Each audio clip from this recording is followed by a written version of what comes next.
Everybody come see the greatest show. Gather up all juggalos and roll. Everybody come see the greatest show. Gather up all juggalos and roll. Down to the ground, get your ass up and wait. 'Cause here we come and we bringing this spectacle into your cell. We got freak shows. Freak shows. Some people don't like these. Hot as teas. Some people would love to. Shot as teas. If you think it's too good for us, like show freaks, let me know. And I'ma whip smack your cheeks. Come on. Buddy. Bum, bum, buddy. Got it, buddy. Buddies. So Ron and Fez show. I'm Ron, there's Fez. Hiya. It's Fat Tuesday, or as Fez and I just refer to it, Tuesday. Sure, just another Tuesday, thank you. It's Just another Tuesday in Fatville. every day's a fat day. Every day's Fat Tuesday. Now, we always celebrate Fat Tuesday the same way, Fuzzy, and we've done this for years. Hot Krispy Kreme donuts. You should, as a good luck thing, you know, you're always supposed to eat donuts on Tuesday. I think that's a Polish thing, isn't it, Joe? I think it might be. I think it's a Polish thing. And anytime that there's any type of ethnic thing that deals with food, Fuzz and I will jump on and also make that. Sure, any edible tradition, we're in. So we got Wonderboy off at the Krispy Kremes because we told him you got to pick them up hot for us, Wonderboy. Right, when the light is on, the donuts are ready. All right, here is Wonderboy. Wonderboy.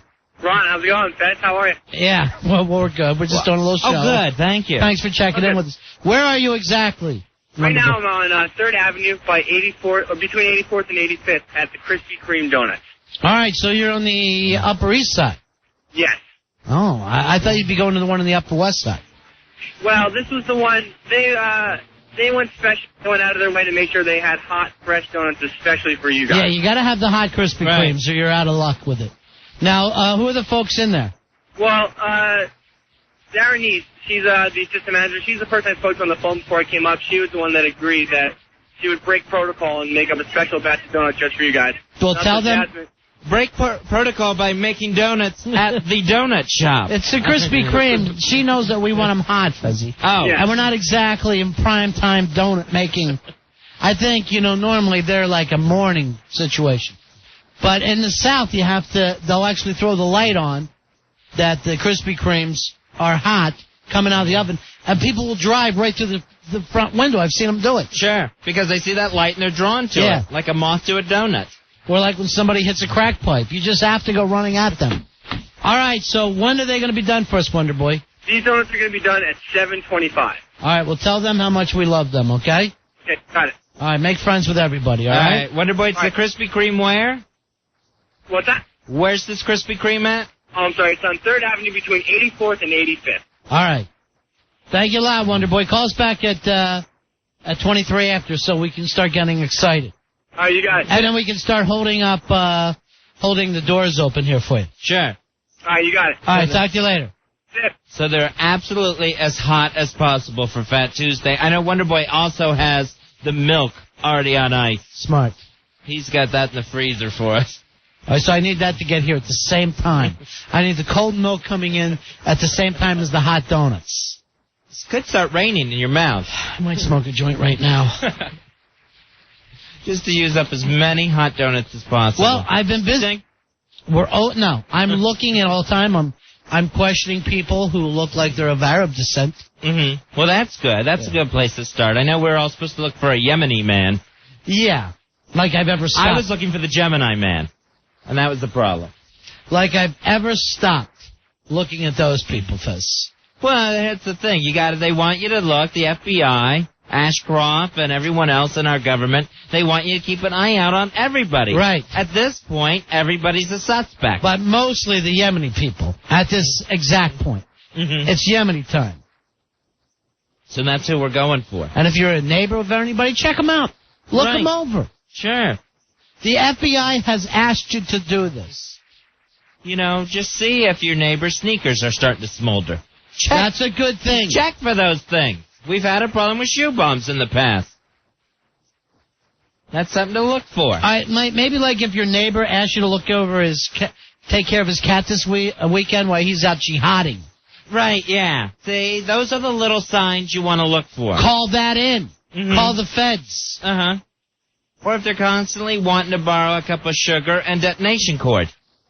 Again, same situation, Fezzy. Those are things to look for, and everyone is supposed to be looking. Right. Every single one of us. All right, let's suppose that you're in a type of situation where you notice that your neighbor has, let's say, gunpowder stains. Right, yeah. Keep an eye on him. Sure.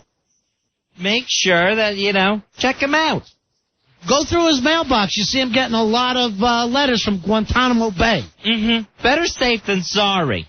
That literally all it says on the postcard, it's on. Oh, nice. Keep an eye on this son of a bitch. Sure. Or maybe if you ask your neighbor, where were you today? And he said, I was making funeral arrangements for myself.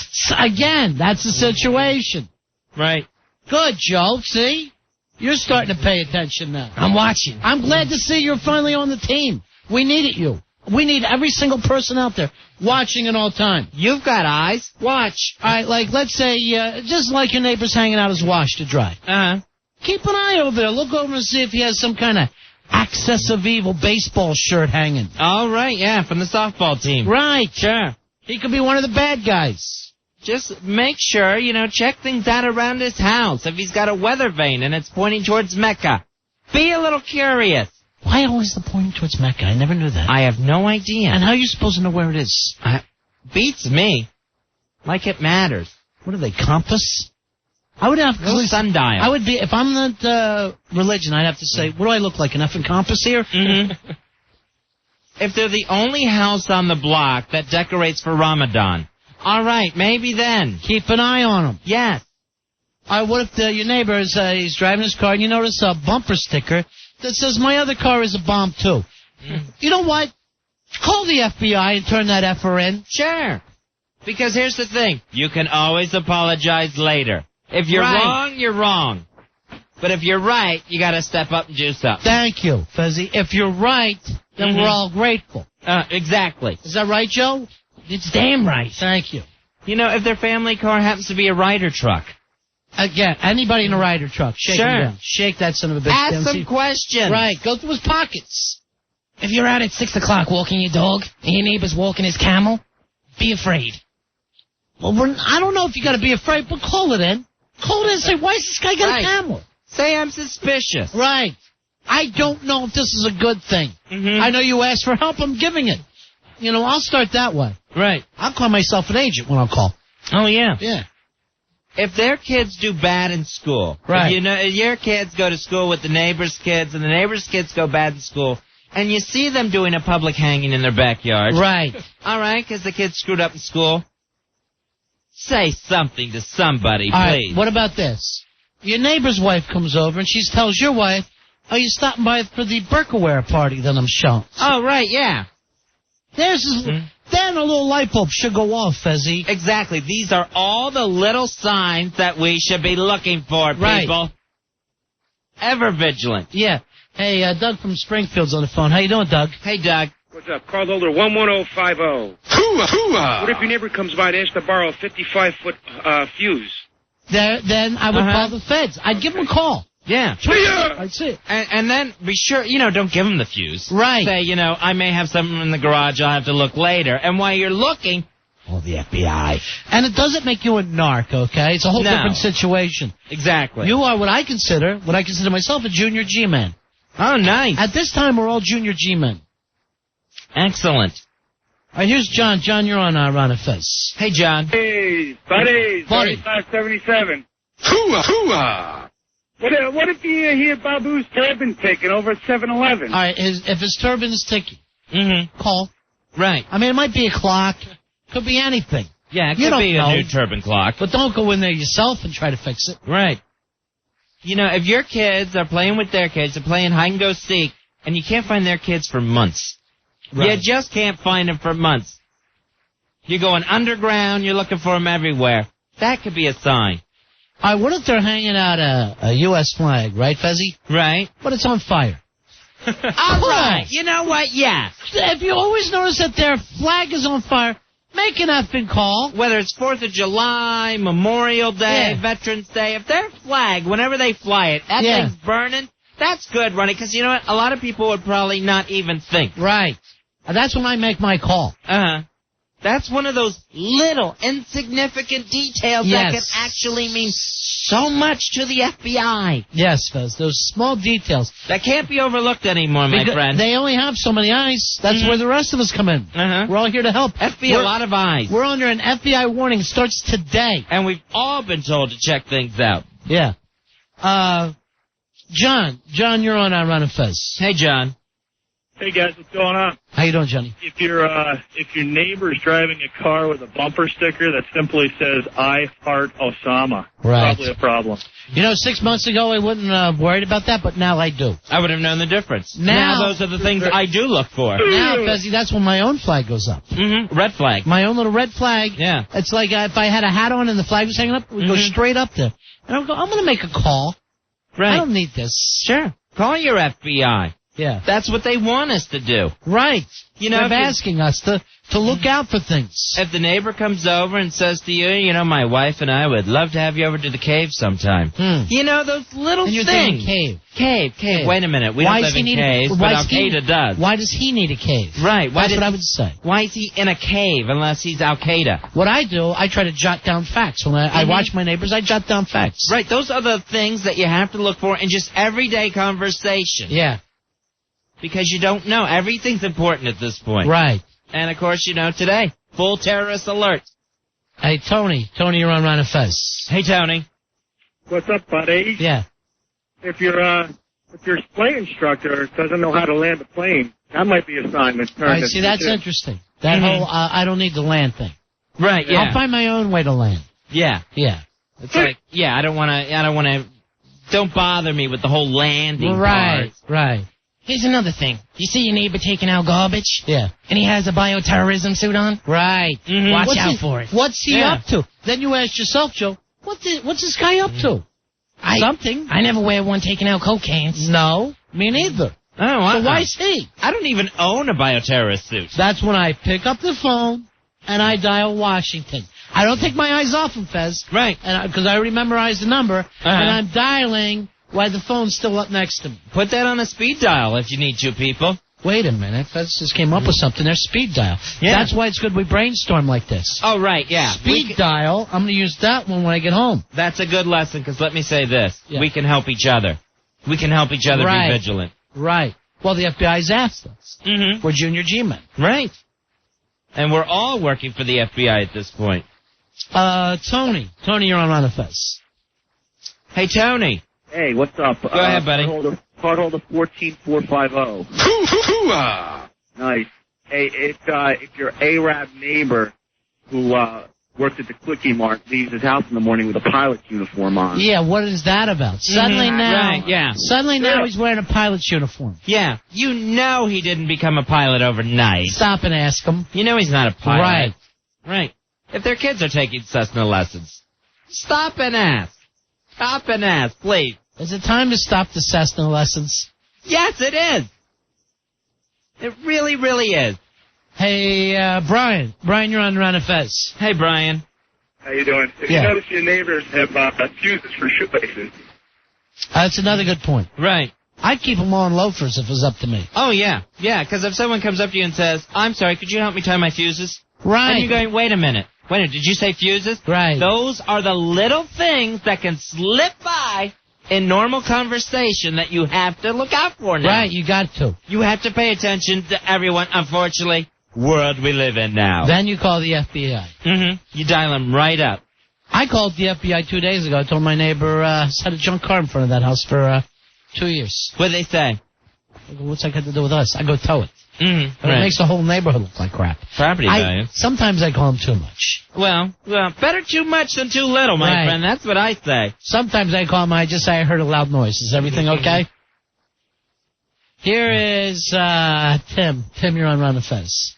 Hi, Tim. Hey, guys. Yeah. Listen, my neighbors are burning an effigy of George Bush. Should I be worried? Yes, I would. I would. I'll tell you something. Yeah. Our president's likeness is not a barbecue. Mm-hmm. Hey, and that's true. Ribs, barbecue, ha-ha, yeah, you get it. Yeah. All the kids. Burning bush might have been good for Moses. Not anymore, people. That Thank was you. Years ago. Yeah. That was years. at least 50, 100 years ago. More. Really? Like 150. It was before the Civil War. What? Joey. All the kids in my neighborhood, have Air Jordans, except for 2. Right. They have Air Jihads. Should I be worried? Call. Yes. Call. I mean, call to me, now. it could be nothing. Right. I'm not going to lie right, to you. yeah. It could be nothing, but why not be safe? Better safe than sorry. That's what we're trying to tell everyone as we brainstorm tonight. Don't overlook any detail. Hey, Joe, you're on Run of Fez. Yeah, I was wondering, should you be suspicious if your neighbor knocks on your door and he wants to know if you have an extra crop duster he can borrow? You know I would what? call. Normally, on a normal day, I probably would just say no and go back to bed. Yeah. Nowadays, that would actually set off a bell. Set off a bell in my head. Yeah. A brain bell. Right, exactly. There would be a ringing. Yeah. And something doesn't sound right, and I don't know what it is, the borrow or the crop duster, but I would figure it out. What if he just said this to you? I'll kill you later. Yeah. Or, kill you. Mm-hmm. Kill you. Yeah. I'd call. Call immediately. I don't know. Better to call and be wrong. You know, a lot of times, you have to remember, they ask for us, Fuzzy. Mm-hmm. The FBI asked for us. They need us right now. Yeah, that was the word out yesterday.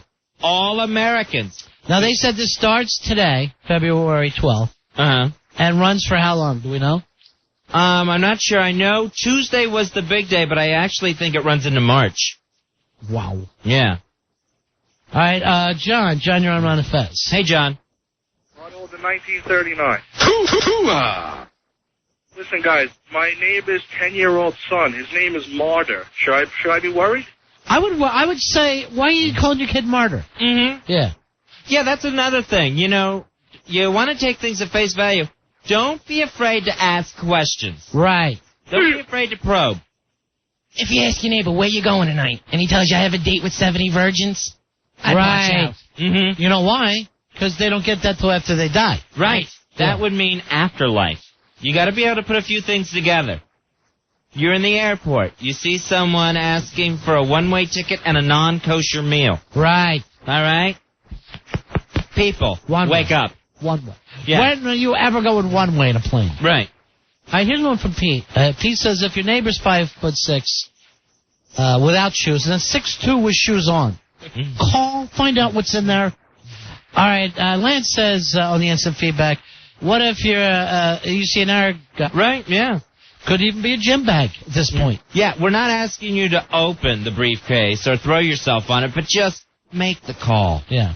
Make the call, people. A cup of anthrax because he's all out. All right, yeah. Call. See? Yeah, call definitely. Another time to call. Clarify, did you say Ajax? No, I said anthrax. All right. Right. I won't even clarify. I'll just call. Really? Just call? Let the feds figure it out. Mhm. I'm not, I'm not exactly the detective, Fez. Right, I want to point this out, too. Don't be afraid to be rude. I'm like Joe Poo. I never went to college. Mhm. So, I don't know what goes on there. Right. Don't be afraid to be rude. If they're sitting there asking for the cup of anthrax, Right. just walk away and go right to the phone. Yeah. Say, excuse me, I'm getting it. Right, yeah. So just walk away. Don't be afraid of hurting the terrorist's feelings. All right, John, you're on Ron Fez. Hello, John. Whoa. Yeah, Am I buddy. on? Yeah. You are Okay. on. You are so on. What if your neighbor comes home from the Quickie Mart with a 55-gallon drum and a pallet of fertilizer? Yeah, that's, I'd make the call. Mhm. I'd Right? make the call. Yeah. Right. All right, Joe's came up on the instant feedback with this one. He says, suppose your neighbor says, excuse me, do you know where the tallest building around is? Oh, Even yeah. then, call. Yeah. Call the FBI. Right. And let them know that. Listen, hey, I got this Right. guy here. He's Right. asking for the tallest building around. And I don't want to hurt, but make sure it's the FBI. Don't call any local police. Oh, God, no. FBI all the way. Right. Go right to the top. That's federal. Yeah. Cut out the red tape. Go right to the feds. Right. Absolutely. Alex, you're on the Ron and Fez show. How are you? Hey, Alex. Hey, how you guys doing? Oh, we're great. What if your neighbor invites you over for Molotov cocktails? That, Mhm. that's one of those situations where it could go either way, so I'd call. Uh-huh. Right. Very nice. Yeah. Well, you can't drink them, so I'd be worried. All right, we got a little Spy report. from Wonderboy here. Wonderboy is getting us donuts for Fat Tuesday, Fezzy. That's right. It is Mardi Gras, Fat Tuesday. And then tomorrow, Ron, Fez, how's it going? you're on your way out the door right now, I take it. No, it's going to be about another 15 minutes, and then the donuts are going to be ready to go. What has happened? Well, I'm not sure. They cook them on a whole conveyor belt, so they have to estimate the time from different points as it passes along. It's exciting, isn't it? It's a little bit, yeah. It's exciting to be there while it's happening. Are you looking at it now? Yeah, actually, I mean, you can see they're kind of rolling through, and then she said they're at the glazing part right now or something. I guess by the time they cool down. I'm gonna have her turn on the hot donuts now sign just for you guys, though. That's beautiful. Get your picture next to it. Right. I'll try. This is something I want to say to all the other college kids, like Wonderboy, who intern with Run and Fez. Field trips included. Yeah. We will send you to the Krispy Kreme factory there, to the store where they actually make them. Sometimes it's just Harlem for chicken. It doesn't matter. Right, but field trips will be included in your internship program. All right, Wonderboy, what is this young genius's name who's running the conveyor belt? The conveyor belt genius, I don't have his name. Darnice is the lady who's the assistant manager. The conveyor belt guy, he's a little busy. They wouldn't let me talk to him. When you look at Darnice, is she just beautiful? She is the most beautiful woman probably in the entire Krispy Kreme donuts. Wow. All right, thanks a lot, Wonderboy. That's nice. All right, so I'll call you guys back. At least 14 minutes, right? Yeah. All right, see. I don't mind that, Fezzy, because after we eat those donuts, the rest of the show's going to go very slow. Oh, yeah. Very It goes slow. right into Slow motion. I never spend time going, well, tell me about yourself. We'll take your calls now. Hawk, you may be drinking again. Why we're sleeping. I understand we got a daiquiri maker to give away this week. Oh, nice, Hawk. So I go, why? If we're giving out a daiquiri maker, why don't we do a daiquiri drinking contest with Hawk? Our producer Al goes, oh, yeah, we could. God. You're a moron. Whatever. Hey, Bradley. Bradley, you're on the Ron and Fez show. Hello, Bradley. Hey, guys. Hey, bud. What can we do for you? For you tonight. If you hear roars of applause every time 9/11 is mentioned, I don't want to call the FBI. Yeah, that's a good point. And if you see kids playing costume robbers at AK-47 and Stinger missiles, might be a warning sign. All right, so yeah, it could be the neighbors are up to something. Uh-huh. The FBI has asked us to keep an eye out, and we're going to, Fez. Right, we're going to use their campaign of make the call. Right, make the call. Make the call to the FBI. You see something suspicious, people call. We're under full alert. Yeah, like if you were watching the Super Bowl with your neighbor, Mm-hmm. and it was in the pregame thing where they were showing the flag and 9/11, everybody's crying, but your neighbor's giggling a little bit to himself. Yeah. Make the call. Hello, FBI? Yeah. Giggling and then booing throughout the national anthem. Right. Mariah Carey's national anthem. Probably is nothing. Probably just not a fan of Mariah Carey. God knows. But it could be something. Or if your neighbor's Ted Turner, make the call. Sure. He could be crazy. Just a little nuts, as he puts it. What did Ted Turner exactly say here the other day? Now, Ted, if you're not all that familiar with him, constantly acts like a dick. Whenever he's made a lot of money in his life, but face it, the guy is a complete a-hole. Right. Remember, it was a year ago where Ted Turner said, hey, what's with all the ashes on the head? What are you, a bunch of Jesus freaks? Right. So offending everyone in his building. Of course, I don't have the paper in front of me, Fez. But, right. Ted Turner, he was talking to Brown University, and he was talking about the September 11th attacks, and he goes, the attacks were acts of desperation, that, because Americans have a lack of understanding about poor people, and poor people aren't going to take it anymore. Right, it's our fault, Ted. Thank you. Sure, everyone in those buildings and in the Pentagon and on those planes, it's their bad. Fault. Right, it's their fault, Ted. You've come up with a good point. He called the hijackers brave. He thought they were brave, but a little nuts. Just a little. Mm-hmm. So brave, to attack stewardesses and innocent people. So very brave, Ted. It's always brave to use a baby as a bomb, Ted. Mm-hmm. Congratulations. Right. No wonder even Jane Fonda won't stay with you, you maniac. Jane Fonda thinks you're too strange. Now, the other thing is, he's speaking of Brown University, where he got expelled from years and years ago when he was attending. But every time he makes a speech, stay close, because the guy's going to say something idiotic. Yeah, constantly. He called our president, George W. Bush, Julius Caesar. What's the point there? What's the Julius Caesar thing? They were talking about the election. Yeah. And he said a few more votes in Florida, and we would have had the best environmental president we ever had, Al Gore. He says, now, this is his quote, we got an oil man. President Bush is like another Julius Caesar. Just what we needed. But let me ask you this. What does that even mean? No one ever said Julius Caesar was a bad leader. No one ever said Julius Caesar was an oil refinery guy either. ran an oil company. You don't make sense, and I hate the Braves. I despise them. Ted Turner, a lunatic that is always given a stage and a podium. Yes. Spy report. All right, we just lost what I was going to do the spy report. We had somebody out at that university. Billy, come in with the spy report for me. Spy report. Spy report. Staples! Now! Give me the update, because I lost that call as soon as I tried to go to it. What's going on in Connecticut? There are 17 hostages being held at Fairfield University with one guy who says he has an explosive device.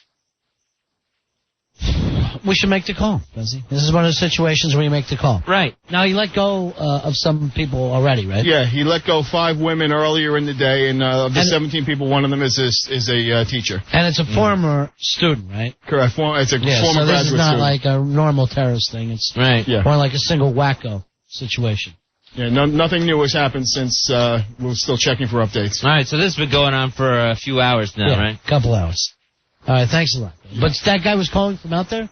No, I think he just heard about it himself. Oh, okay. So what kind of spy report's that? Spy report. All right, we'll take a little break here, Fezzy. We'll come back. All right. Billy Staples will keep us updated with the latest news. 877-692-1027, Serrano Fez Show. Ron. Fez. 1027 WNEW. NEW.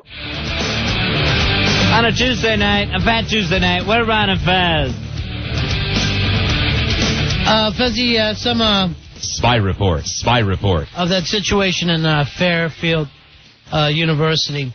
The hostage is holding people. He's got a box that they believe contains a bomb, and he's a former student who's blind or partially blind. Really? Yeah. And 17 people and a faculty member are still being held hostage by the blind kid. Right. Okay. I don't know who this blind kid is. I hope it's no one's famous. Right. We got a spy report. Doesn't seem like it would be hard to get away at this point. From the blind guy? Yes. I'm going to listen. I'm listening to all of you. If I hear that door open, the bomb goes off. I hear 1 foot. All right, here's Tim. He's familiar with the situation. Tim, you're on Ron and Fez. Oh, hey, guys. Yeah, buddy. I go to a high school on the campus of Fairfield University. Uh-huh. Nice. And my band teacher was in that building when the hostage situation started. Canisius Hall? What? That's Canisius Hall? Yeah, Canisius. And, No, they've changed their name to Muhammad Ali Hall. yeah, they should. And, They say Canisius Hall is a slave name. he came It used back. to be Canisius Clay Hall. Yeah, he came back and said that there was a hostage thing going on, and there was a guy and he had this box and said there was a bomb in it.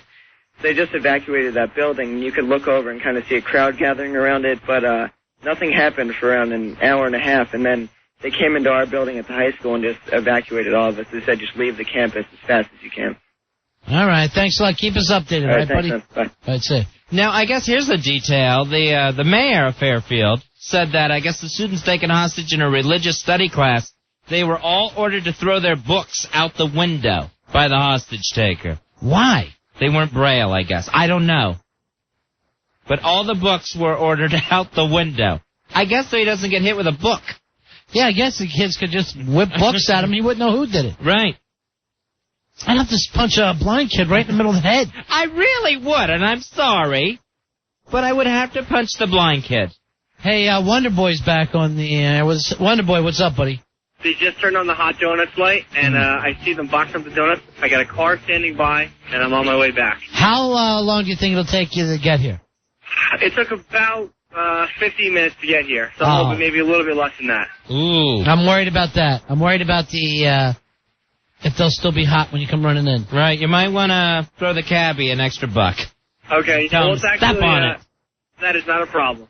All right, Wonderboy, call us from the road, okay? All right, sit. We're very, very excited about hot donuts, Fezzy.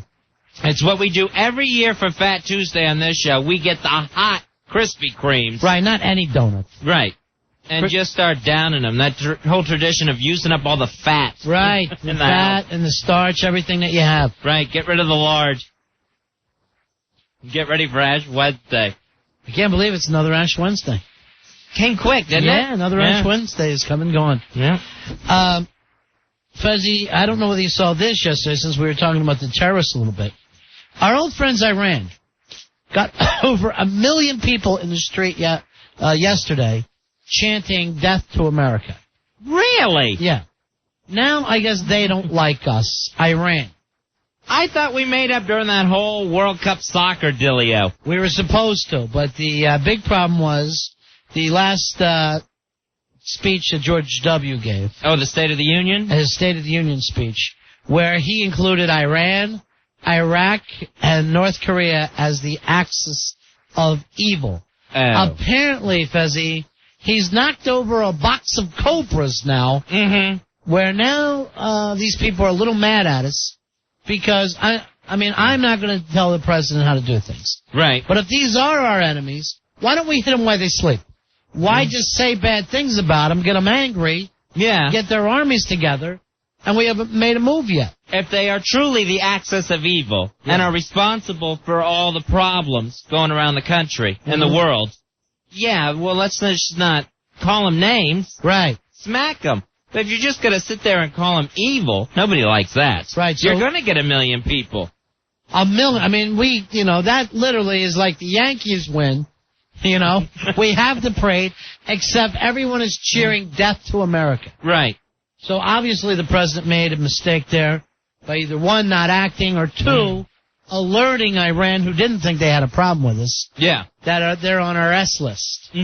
Throwing in North Korea and Iraq as well in this axis of evil. So apparently the term axis of evil is what got to him. And I got to say, if you would have said Ron and Fez, the axis of evil, we'd be mad. Sure. Nobody likes to be called that. Nobody likes to think that they're evil. Right. Hey, Andrew. Andrew, you're on Ron and Fez. Hey, guys. Hey, this Iran thing is great because I still have my F Iran shirt from the 80s. All right, so you're ready to be dressed again. Yeah. Now, Fez, do you still have the Ayatollah is an asshole T-shirt? Oh, I sure do. Good. It's got his picture right there. Right. I put that away. The 80s are back? Yeah, the 80s are back. Because I knew this wasn't over. Yeah. I knew getting those hostages back wasn't the end of this thing. No. It's been 20 years, but we're still angry. And I thought maybe when the Ayatollah fell out of his casket during his funeral. Oh, God, was that an ugly day. How I giggled that day. How I giggled aloud. And the people who loved him the most looked like they were playing soccer with his head. They were the ones dragging him out while he's in plastic wrap. That's how much they loved him.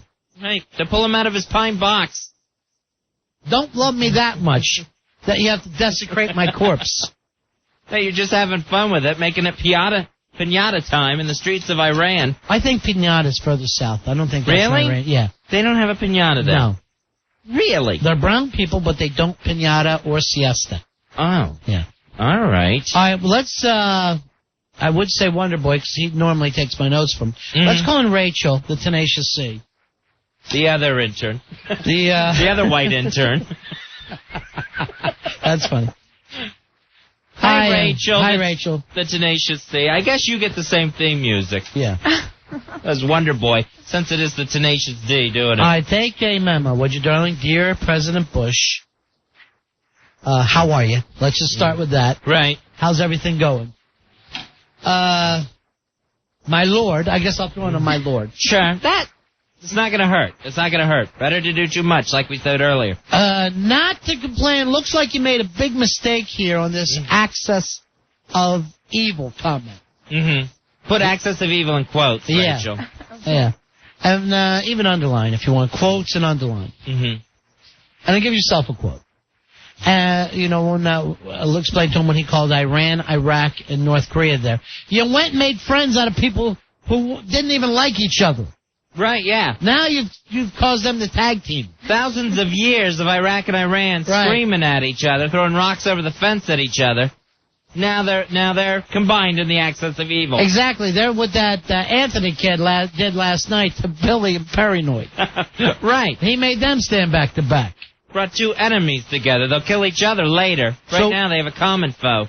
What we need is a different name for them. Right. Okay. Something that's not going to include evil. I think access is fine. Right. Access of annoying. What about Access Hollywood? Oh, nice. Which is a big thing. What about Access Rose? Something like that. Because he was very big there for a couple years. Access grease. Something like because that. they come up with oil. Yeah. What about Axis Bold as Love? All right. The Axis Bold of Love countries, Iran, Iraq, and the rest of us will know what he's talking about. Right, or just access a question. What about the Access of Allah? All right, see? They're very big on Allah over there, except North Korea.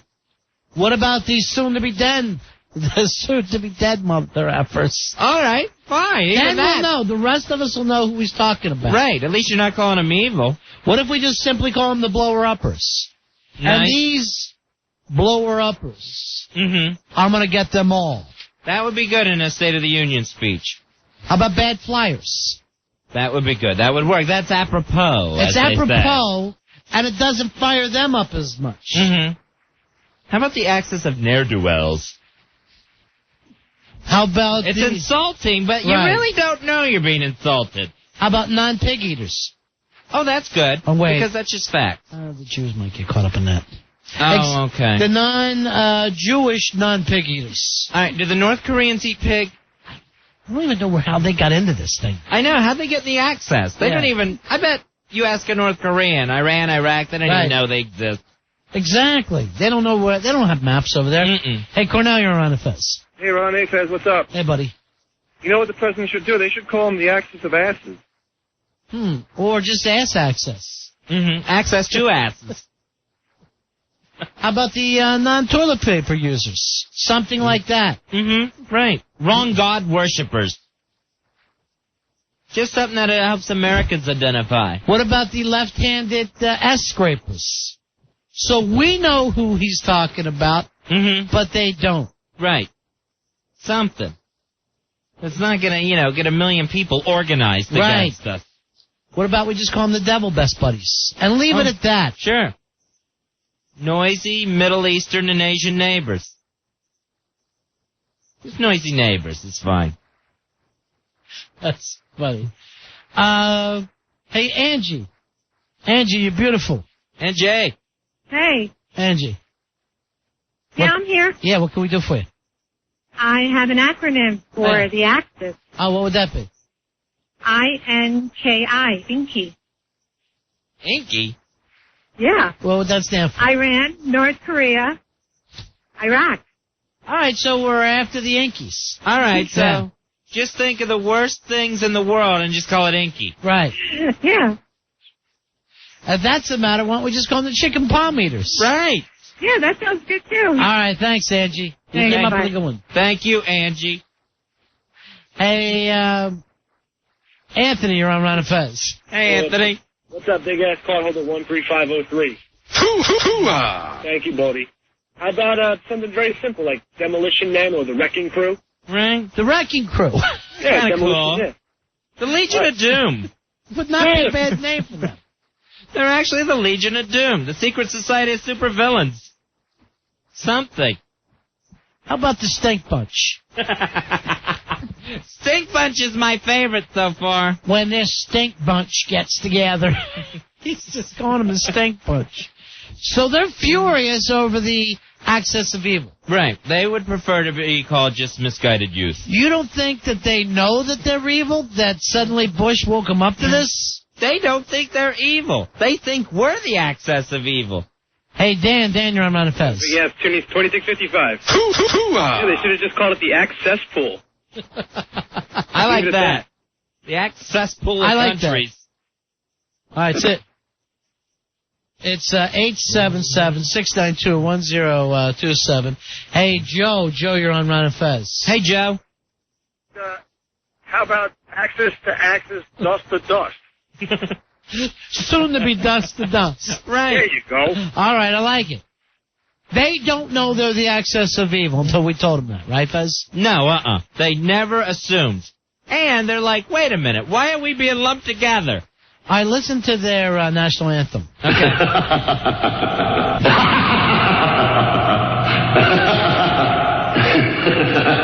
That's evil, my friend. That is downright evil. Hey, Rich, you're on the Ron and Fez show. Hey, guys, why don't we just call them the Targets? The Targets. Oh, okay. I only know because my mother-in-law calls Target that so annoyingly. So classy. Yeah, right. All right, say it.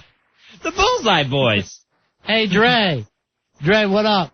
Hey, Dre. Hey, guys, 6122. Hey, Dre, also big up the West Coast. Hoo-ah! Oh, my God, one. How about the Legion of Camel Jockeys? All right, I like that. All right. You know, and I don't think they would get mad. All right, guys.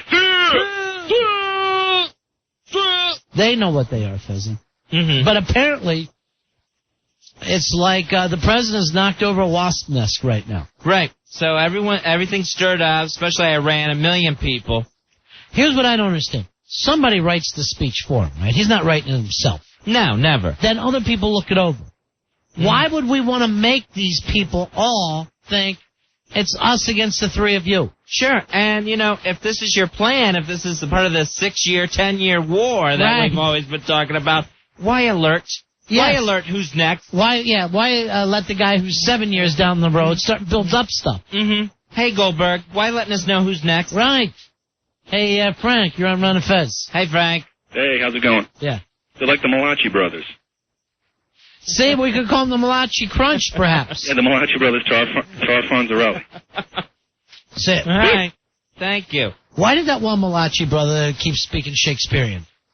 I don't know. That's his little hook, I guess, his little gimmick. Rachel, also put that at the bottom of the letter to the president. Right. Just wondering. Why is the one Malachi brother speaking like he's in Shakespeare time?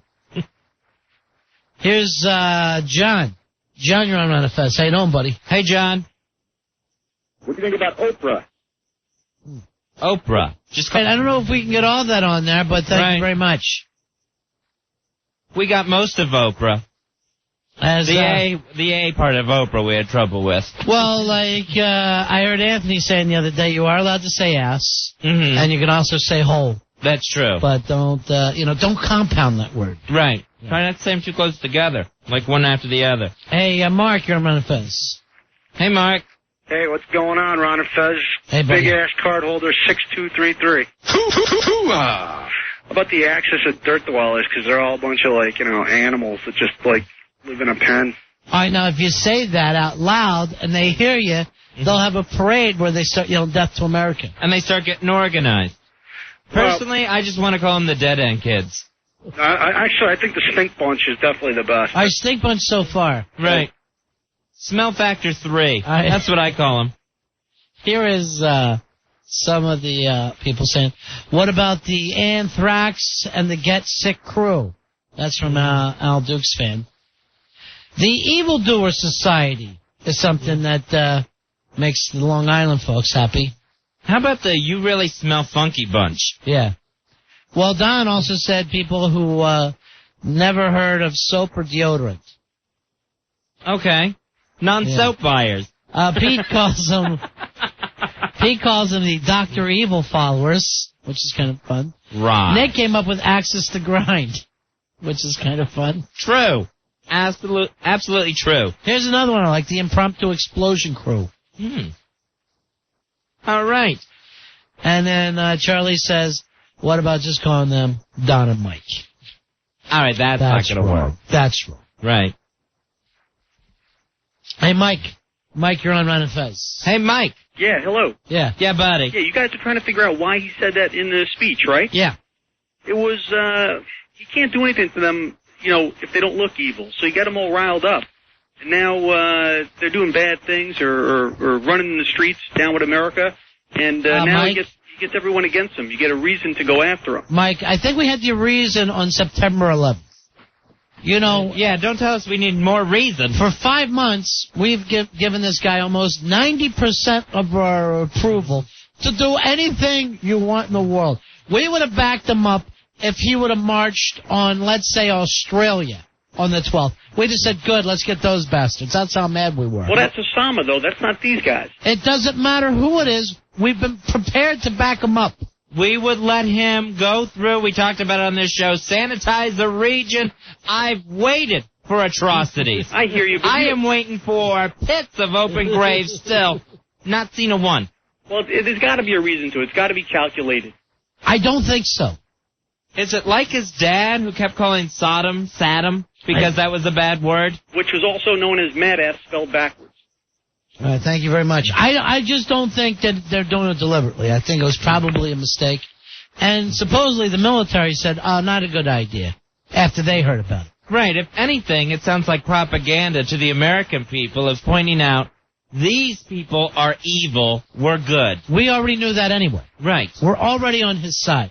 But why alert them? Mm-hmm. Here's Dave. We're looking for a better phrase right now than access of evil. Right, because apparently they're all upset.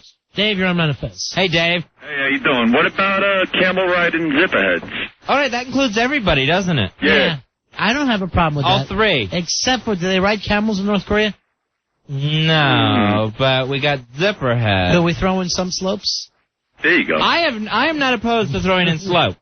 I am really not at this point. We got a big update here. It's Wonderboy. Wonderboy, you're on Manifest. Hey, Wonderboy. Yeah. Hey, guys, I'm at 58th and 5th Avenue. All right, so you're right around the corner. Does it still right feel... now we're on 57th. Now, you're getting us the glazed donuts right now that we love so much. Does it still feel hot on your lap? Well, actually, I have my jacket wrapped around to keep the warmth in, so I really can't feel the actual donuts themselves. I love this Wonderboy. Wonderboy's great. He's going cold himself to try to keep the donuts hot. He's sacrificing himself and suffering. Yeah. To save the donuts. All right, how far away do you think you are at this point? I think we're at, this should be 6th, so I'm on 57th and 6th right now. I can see the building from where I am. All right, rush like you can. Rush like mad. All right, at this point, Al Dukes, let's start coordinating. I need doors open. I need elevators ready. I need that milk coming in the door out of the fridge at the same time the donuts are coming in. Okay? Yep, absolutely. Now, can you understand how great this kid is? Yes, I do. Now, when he was trying to get his hot donuts, Al was making fun of him because the place wasn't making the same, like they care about a radio show. The kid talked him into making donuts for him. And Al, I'm telling you right now, you've been with us almost a year, that explains everything. That explains everything to me. That a kid could come in and go, I won't give up till I get the results. He wasn't going to stop until he talked a Krispy Kreme donut shop into making hot donuts. Al, you were telling him, hang up. Why were you mocking him? And also, I'll say this, Billy was doing the same with you. I don't know if I was necessarily mocking him. Mocking. It was mocking. I was there. Like he didn't stand a chance, like he wasn't making sense. And that he was making a fool out of himself by trying to get something done for the show. That's the way he was treated in front of you guys, who are supposed to be teaching him. Right. He should be teaching you. Is he still on the line? Yeah. I'm outside, guys. I gotta go. All right, He's run. outside. Run, Wonderboy. He's outside. We should be going to break now, Fezzy, but I feel like we should be waiting to see how this is all coming out. Yeah, we're going to wait and going to see. We're going to see who coordinates the milk, the cups, cold milk, hot donuts. Now, if you've never had Krispy Kreme donuts, and they're fairly new to the New York area, never get them unless they are straight out of the oven. They have that red light out front, Fezzy, that will let you know as soon as they're coming out of the oven. And that way you can get them so hot that, trust me, the Krispy Kreme, the classic glaze, they're going to melt right in your mouth. It's amazing. It is absolutely amazing. And a minute too late, forget about it. You're just eating a cold donut. Here's a young lady who's never had a Krispy Kreme before. Mercy. Mercy. She loves them, Fez. Listen. Listen. Oh, no. Oh, no. Oh, yeah. Oh, no. Oh, no. Mercy. You like those? That's a good boy. Thank you very much. Yeah, she's loving them. Yeah. Loves them. Mm-hmm. That's the Krispy Kreme donut. We Fat Tuesday tradition here in Ron and Fez. Yeah, we've always had Krispy Kremes on Tuesday. And I guess it's a Polish thing that you're supposed to eat donuts, although they call it a different name. Joe Poo, you're Polish. What do they call it, Joe? I'm not sure. We never got to buy donuts. No one had money in the house. Why does it always come back to woe is me, Joe Poo talk? Why can't you just be happy that you're having one now? Why do we always have to... There he is! It's the Wonder Boy! Nice!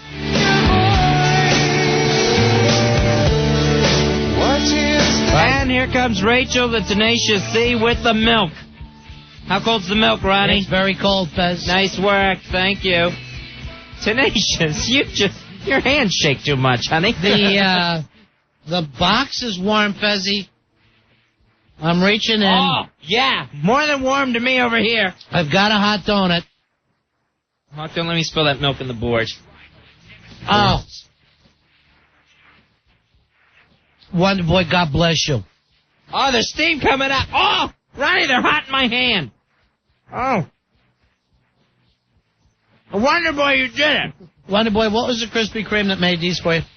Oh, it's on 3rd Avenue between 84th and 85th. It was Darenice. She was the lady, and Ishmael was the guy who actually put the donuts together for you guys. Call me Ishmael when I need donuts. You know what? We're doing today. Wonderboy, you're co-hosting the show with us the rest of the night. Nice. Pull up a chair, my friend. Pull up a chair and roll your air check, because tonight is your show. All right? And have a donut while they're hot. All right, thanks. Also, within minutes, I'll have the energy of somebody who's on Quaaludes. Oh, they're so good. And they are melting. That's just the way you want it right before, Ronnie, the glaze starts to crack. Yeah, you're right. It's still in a little bit of a liquid form. Hey, Jimmy, you're on Ron and Fez. Yes, I heard Sweet Melissa's warm box warm. What did you call it? Her warm box getting very warm. What the hell? You mean You're the talking about the donut box being warm. I think Melissa's box was warm. You know what, Jimmy? Yes. You're kind of nutty, but you are the first caller. I'm going to let Wonderboy hit the cowbell. There's Wonderboy on the winning cowbell. And the only prescription is more cowbell. I could have used a little more cowbell. I gotta have more cowbell. There you go. You're a lucky winner there, Jimmy. All right, Jimmy, you hold on. You've won a gift certificate to Avante Salon and Spa. That's AvanteSalonSpa.com. Online, or give them a call, 732-780-0222. Also, Jimmy, congratulations, because you're now in the running to take the Hot Wire Travel Challenge. All the winners of the Sweet Melissa Moan of the Night this week, Friday, one of them will get a chance to take the Hot Wire Travel Challenge. It's your chance to win a travel voucher from Hot Wire worth $1,000. You can use it to purchase airfare, car rentals, or hotel accommodations at Hot Wire for the destination of your choice. We'll take a little bit of a break here while we eat Krispy Kreme donuts.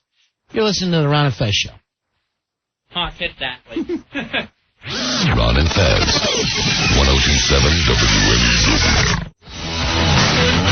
Fezzy, reading the instant feedback. Remember we were talking about why we got into eating donuts on every Fat Tuesday? Right. This comes to us from Kit Mitten, a big-ass card holder. She says, the Polish call the donuts Fostnuts. Fostnuts, I think it's called. It means fast donuts. The Pennsylvania Dutch make them on Fat Tuesday only. You have to eat them hot. So we're actually following a tradition, Fez. Yeah, exactly. We're doing exactly what we're supposed to be doing. You and I are almost Amish right now. Nice. She also asked for some tickets to the big-ass night of fights. Yes, honey, you can have them. Give us a call. Because the phones and the instant feedback will always beat the producers. Although, Fuzzy, I will say this. There's somebody who's moved to the top of the pyramid. He's co-hosting the show with us tonight. I'm sorry, Ronnie. I'm just picking glaze. I know. Off of my shoulders like it's dandruff. It's donut glaze. I have him in my chest hair right now. That's right. It's Wonderboy. He's our special guest co-host tonight for pulling it off, what no one here has ever been able to do. Get us the hot Krispy Kremes. You know what I'd like to do? I'd like to have Al Dukes and that rich kid, Fez, and Billy Staples all shadow Wonderboy for a couple days. All right, that's fine. When do you want to start? Just, immediately. Have them follow you around, do what you do.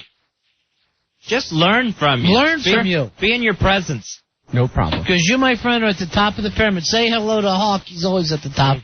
You'll be sitting next to him. Joe, did you see Wonderboy? He's fast. Yeah, he's fast. And what else? Smart. And? Good. Aggressive. Aggressive. He's relentless. Aggressive. And relentless. He doesn't stop. He will not be deterred. Call Albert in. I just want Albert to see if he gets this kid. The Wonderboy. Albert, do you watch this young man? I do. Do you understand what he pulled off today? Yeah, the Krispy Kreme donut was a big thing. No, not just the Krispy Kreme donut. They have an assignment and not coming back to Ryan and Fez and telling us it can't happen. Now, I told you Friday night we're doing what? The joint rolling contest, right? Right. Is that all lined up and ready to go? As long as we don't use real pot. All right, what should we use? Pencil shavings? Like tobacco, maybe? Now, you want me to trim my beard? How do we come up with you can't have pot in a joint rolling contest? I was going to clear the contest with Jeremy, and he said, don't use real pot. Well, here's the situation. We're not giving them pot to use. We don't know what they use. Okay. They bring it in. Are you going to run a narcotics test?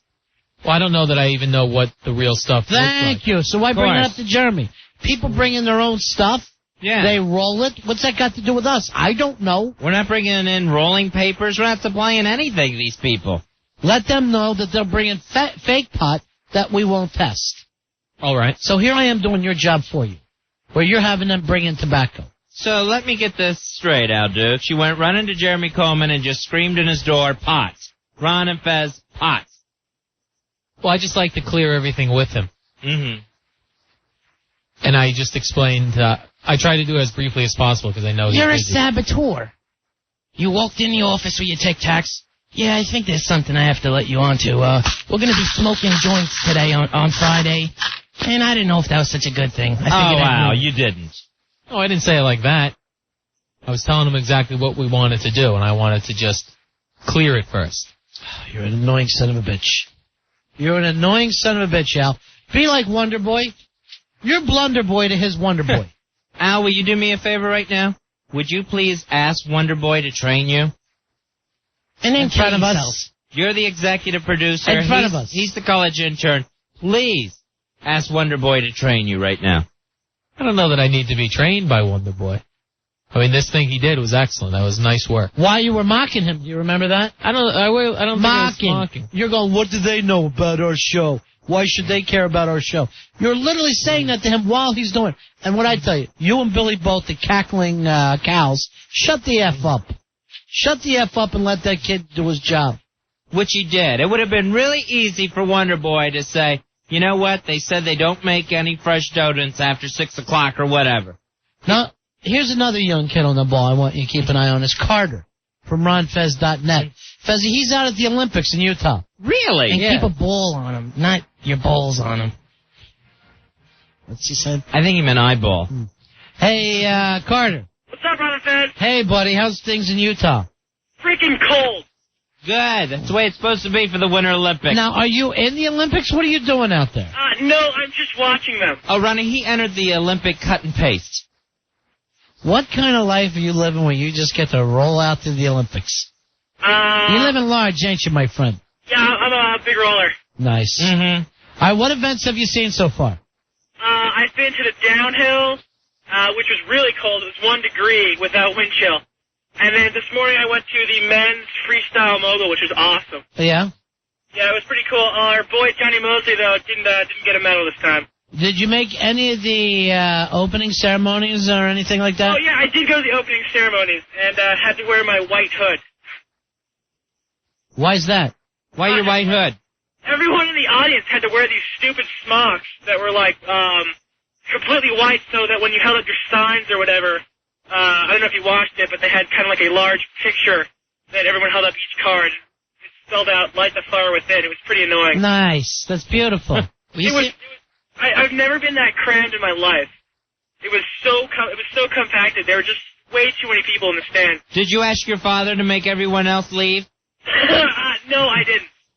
But it took me 2 hours just to get out of the stadium. So you live in Lodge, huh, my friend? Yeah, I like to think so. All right, we need you to somehow get in one of the events and win.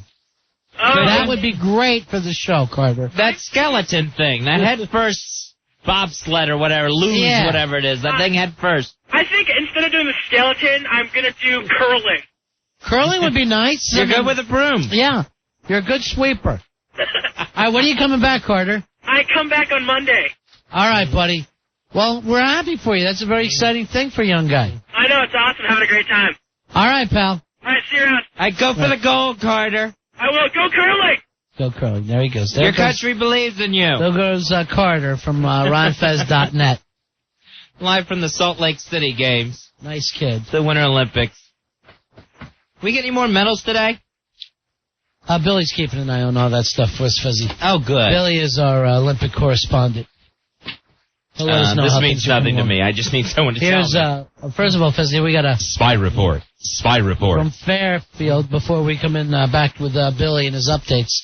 Billy, you're a different Billy. You're on Ron and Fez. How you doing, buddy? I guess I'm bucolic Billy up here in Greenwich, Connecticut. What is happening in Connecticut tonight? Okay, well, this afternoon at Fairfield University, the beautiful bucolic town, a visually challenged ex-student entered the classroom with a bomb.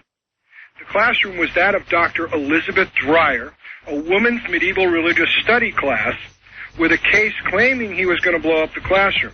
At first, there were 23 students.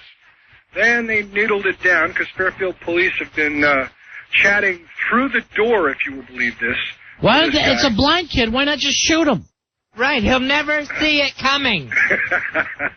Anyway, they've knocked down, they've gotten out first 12 and then 4 more. They're down to 6 students and the teacher.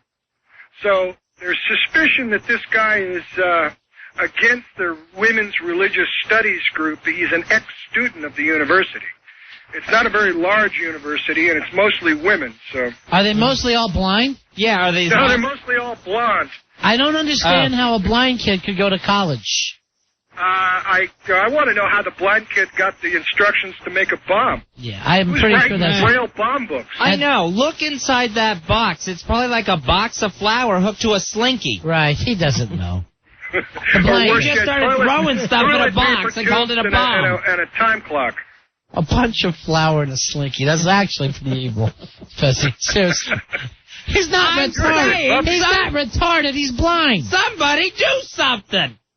If a blind guy came to me and said, I need a pound of gunpowder, I would hand him a pound of Pillsbury dough, Pillsbury flour. And leave it at that? And go on about my business. Did you take all the money? Oh, yeah. Yeah, sure. Of course I would. He's only going to make a bomb with it anyway. I'm doing him a favor. You give him $3. That's 2 20s and a 50. Be careful with that. That's a lot of money I gave you back. All right, man. Keep us updated, Billy. All right, I will. See you. Spy report. Spy report. Out of the blind in Connecticut going ape-ass, Fezzy. I guarantee you tomorrow in the Post, blind rage. Right. Good. Will be the headline. Or blind justice if they shoot him. Blind faith. All right, Billy, you're here to do your Olympic update. Oh, good. Yes, here we go with our medal count today. Hold on for your music. Always wait for your music in this business. All right, please step up to the podium. He just ripped the headphones off. A Big Kev. God. Big Kev, I apologize. Would you be careful with the gas, you manhandler? Big Kev, let me tell you something. All my years doing radio, I never saw anything so rude. Never. I don't even understand it. Not even a may I. Just grab someone's skull. And God forbid you should give somebody the opportunity to do something on the air. What was it, Billy? Step up to the podium. Oh, that good. We're doing well. Got the gold again, huh? USA took a gold in the men's 500 meters speed skating. Casey Fitzrandolph and Richard Gay actually took a bronze in the same event. Is he doing a sports character now? No. What is he doing talking like that? Oh, I'm sorry. Let me restart the music and bring in Jim Shorts for Olympic coverage. And why do you have your hand over one ear? That's right, Brother Files. Like today at the Olympics. That's cold out there, people. It's cold out there every day. I'll tell you what, this country's really going downhill, but I mean it in a good way, because we pick up the gold. And not to mention in freestyle skiing, we also picked up a silver medal for Travis Meyer in the freestyle skiing event. USA Hockey also had a 10-0 shutout of Germany. And nice. What an effing beating. I turned it on, it was 9-0. I just started cheering. Wow. The Germans suck at hockey. Not only that, Fezzy, at wars as well. Yeah, they didn't even pick up the bronze in that last one. And good news for Carter, starting at 9 o'clock, the USA will be taking on Sweden in the curling. All right. Now, is that live or did that happen today? I believe this will be live. Okay. Thank you very much, Billy Staple. Why are you telling us things like this? That is my report for now. I will see you tomorrow. We'll see. Doubt it. I really, really doubt That blind kid will have a better chance of seeing us tomorrow. Wonderboy, you might be... Big Kev, by the way, I completely apologize. I've never seen anything like that. That's all right. That's all right, Ron. What is wrong with him? He took him right off your throat. He about hung you with him. What's up with you tonight, Big Kev? I'm fresh out of Toy Fair today. Oh, yeah? I've been going for a lot days. of cool toys? Unbelievable. Does this happen every year, Toy Fair? Yes, every year. Oh. In New York. Can anyone go to that, or do you have to be a buyer? No, you have to be a special person of some sort to get in. Really? Yes. So they don't allow kids in? No. They're selling toys, but no children can show up. I don't want any kids in here seeing what they'd actually like. What are the big toys for next year? I can't even begin. Spider-Man movie toys. Yeah? Tons and tons and tons of Spider-Man merchandise. Now, are you just looking at this stuff, or you're able to buy? You're only able to look at it because a lot of it won't even be available for months. You can't take a camera in there even? Some places you can, some you can't. With the Spider-Man area stuff, you aren't really allowed to shoot a lot of it because the movie hasn't come out yet, and they're trying to retain the secret imagery. So is a lot of it like prototypes? Yeah. That they haven't even finished yet? Right. A lot of it's prototypes that... Well, the little girl in the film, what's her name again? The little starlet? Oh, Kirsten Dunst. I'll say this, when you make her a toy, nips up. From what I saw in the trailer, it's heavy nips up. I can't believe that made it in the trailer. Yeah.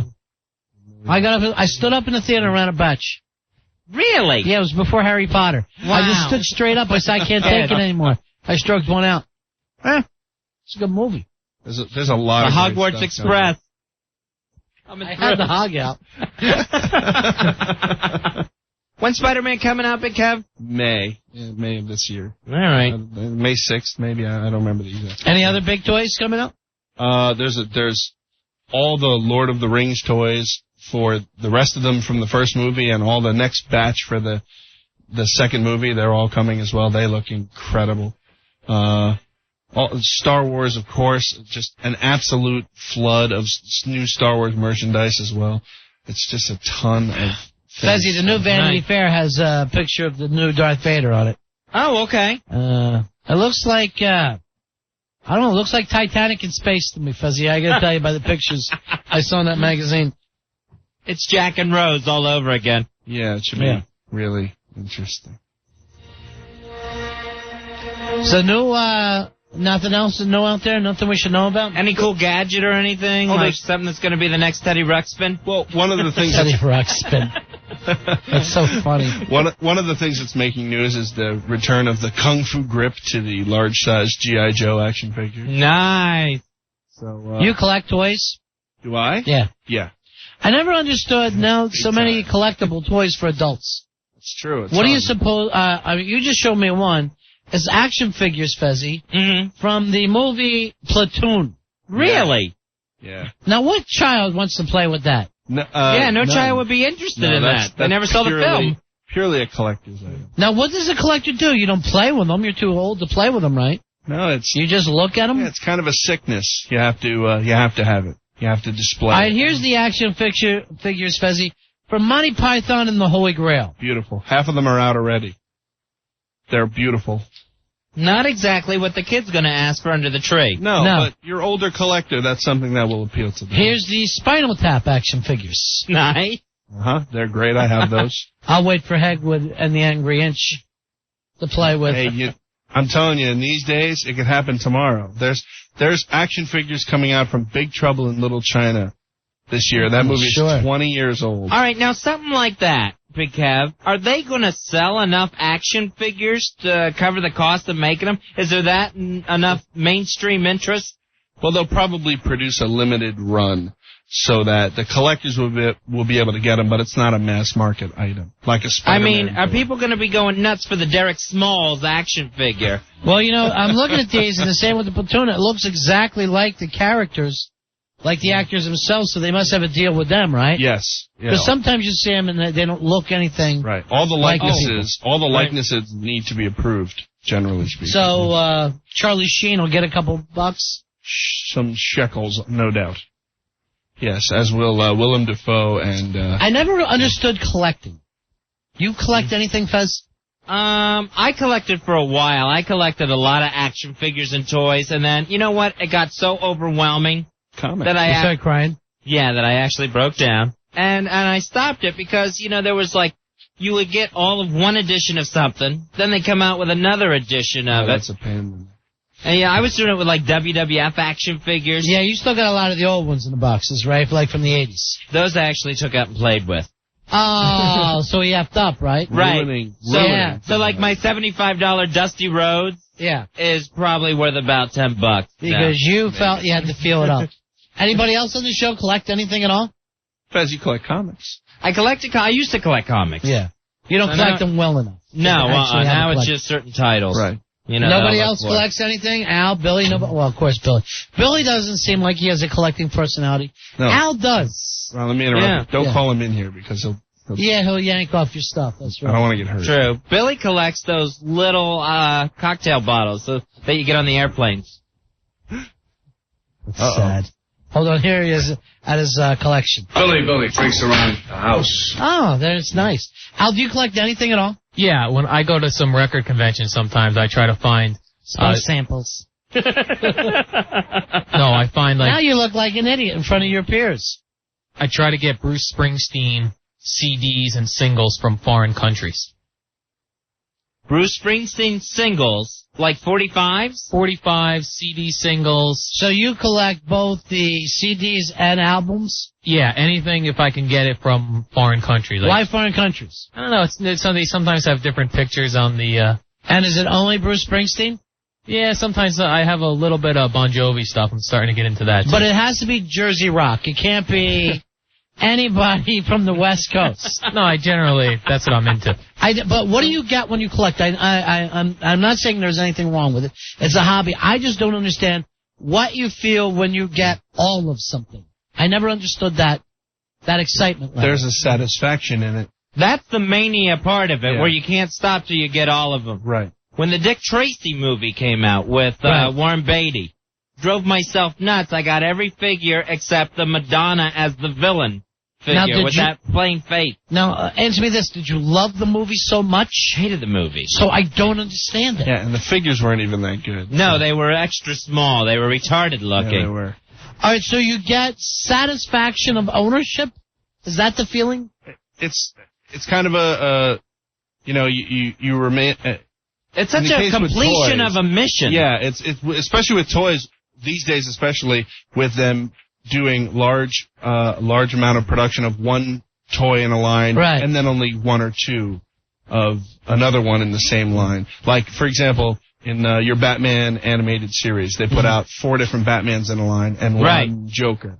All right, so they force something to become more valuable. Yes. Yeah. All right, see, I don't like that. Yeah, nobody likes that, Ron, nobody. Oh, okay. When the first Batman movie came out, there was a bunch of different Bruce Waynes. Yes. And one looked actually more like Michael Keaton than others, and that was the one you had to go look for, the round jaw one, not the square jaw. Right. This on the instant feedback from RJ. Al Dukes is the only person in the world that collects CD singles. A lot of times they would throw an extra song on there that's not available on the album. Al, what would you say is probably the prize piece of your collection? The cornerstone. The crown jewel. I have Bon Jovi's panties. No, there was a Bruce Springsteen single that came out around the time of The River, like 81, and it had a song in the back of it, Held Up Without a Gun, that's never been available anywhere else. And you have it. I got it. How many other people you think have it? Not a lot. It must be really bad then. No, it's just... It must be an awful song, and Bruce hasn't stuck it on these millions of albums he's put out over the years. Yeah, it didn't even make it onto the box set that had all now this song of yours, you said you're the only person, he claims to be the only person who owns the song Born to Run. Really? I've heard it. I've heard it other places. I don't own it, but I've heard it, and I'm sure other people do own it, though. All right, here's Mike. Mike, what do you collect, buddy? Hey, Mike. Hey, Rod and Fez. Yeah. What's that, Al? But I think I have something worse than Al's collection. Yeah. If you ever go to, like, Pathmark or wherever, any shopping place, yeah, do you see the vending machine with the little football helmets? Yeah, I know like those little... 50 cents a piece. They look just like the real helmets, and it's plastic. Right. But it's impossible to collect all 31. How many do you have? I'm up to 27, and I can't get the Lions, the Giants, the Rams, eBay, and the Bears. Did you ever try eBay in this son of a bitch? Oh, yeah, but it's no point, because, it takes You out have the to fun. find it yourself. Yeah, I spent like over $60 already. A little football helmet. No, Oh but my they're gosh. awesome, man. They look just like the real thing. What's nice is you have 32 and you can stop. Yeah, the Texans, too. Oh, you forgot to use the Texans coming man, into the that's league. crazy. Yeah, it's bad. If you guys can help me out, all right? And Holla back. And now here's another thing. He collects those miniature helmets. One thing they're doing now with those, now there's like the shiny ones. That you have the regular ones that look like the actual team's helmets, and now they have the shiny, glossy ones, which is 32 more you need now. They're called Chase. Chase. Is that what it's called? It would be called a Chase helmet or a Chase figure if it's a special edition figure, limited edition of 1,000, that sort of thing. Now, Al, this expansive Bruce Springsteen collection of yours, which is albums and CDs? Yes.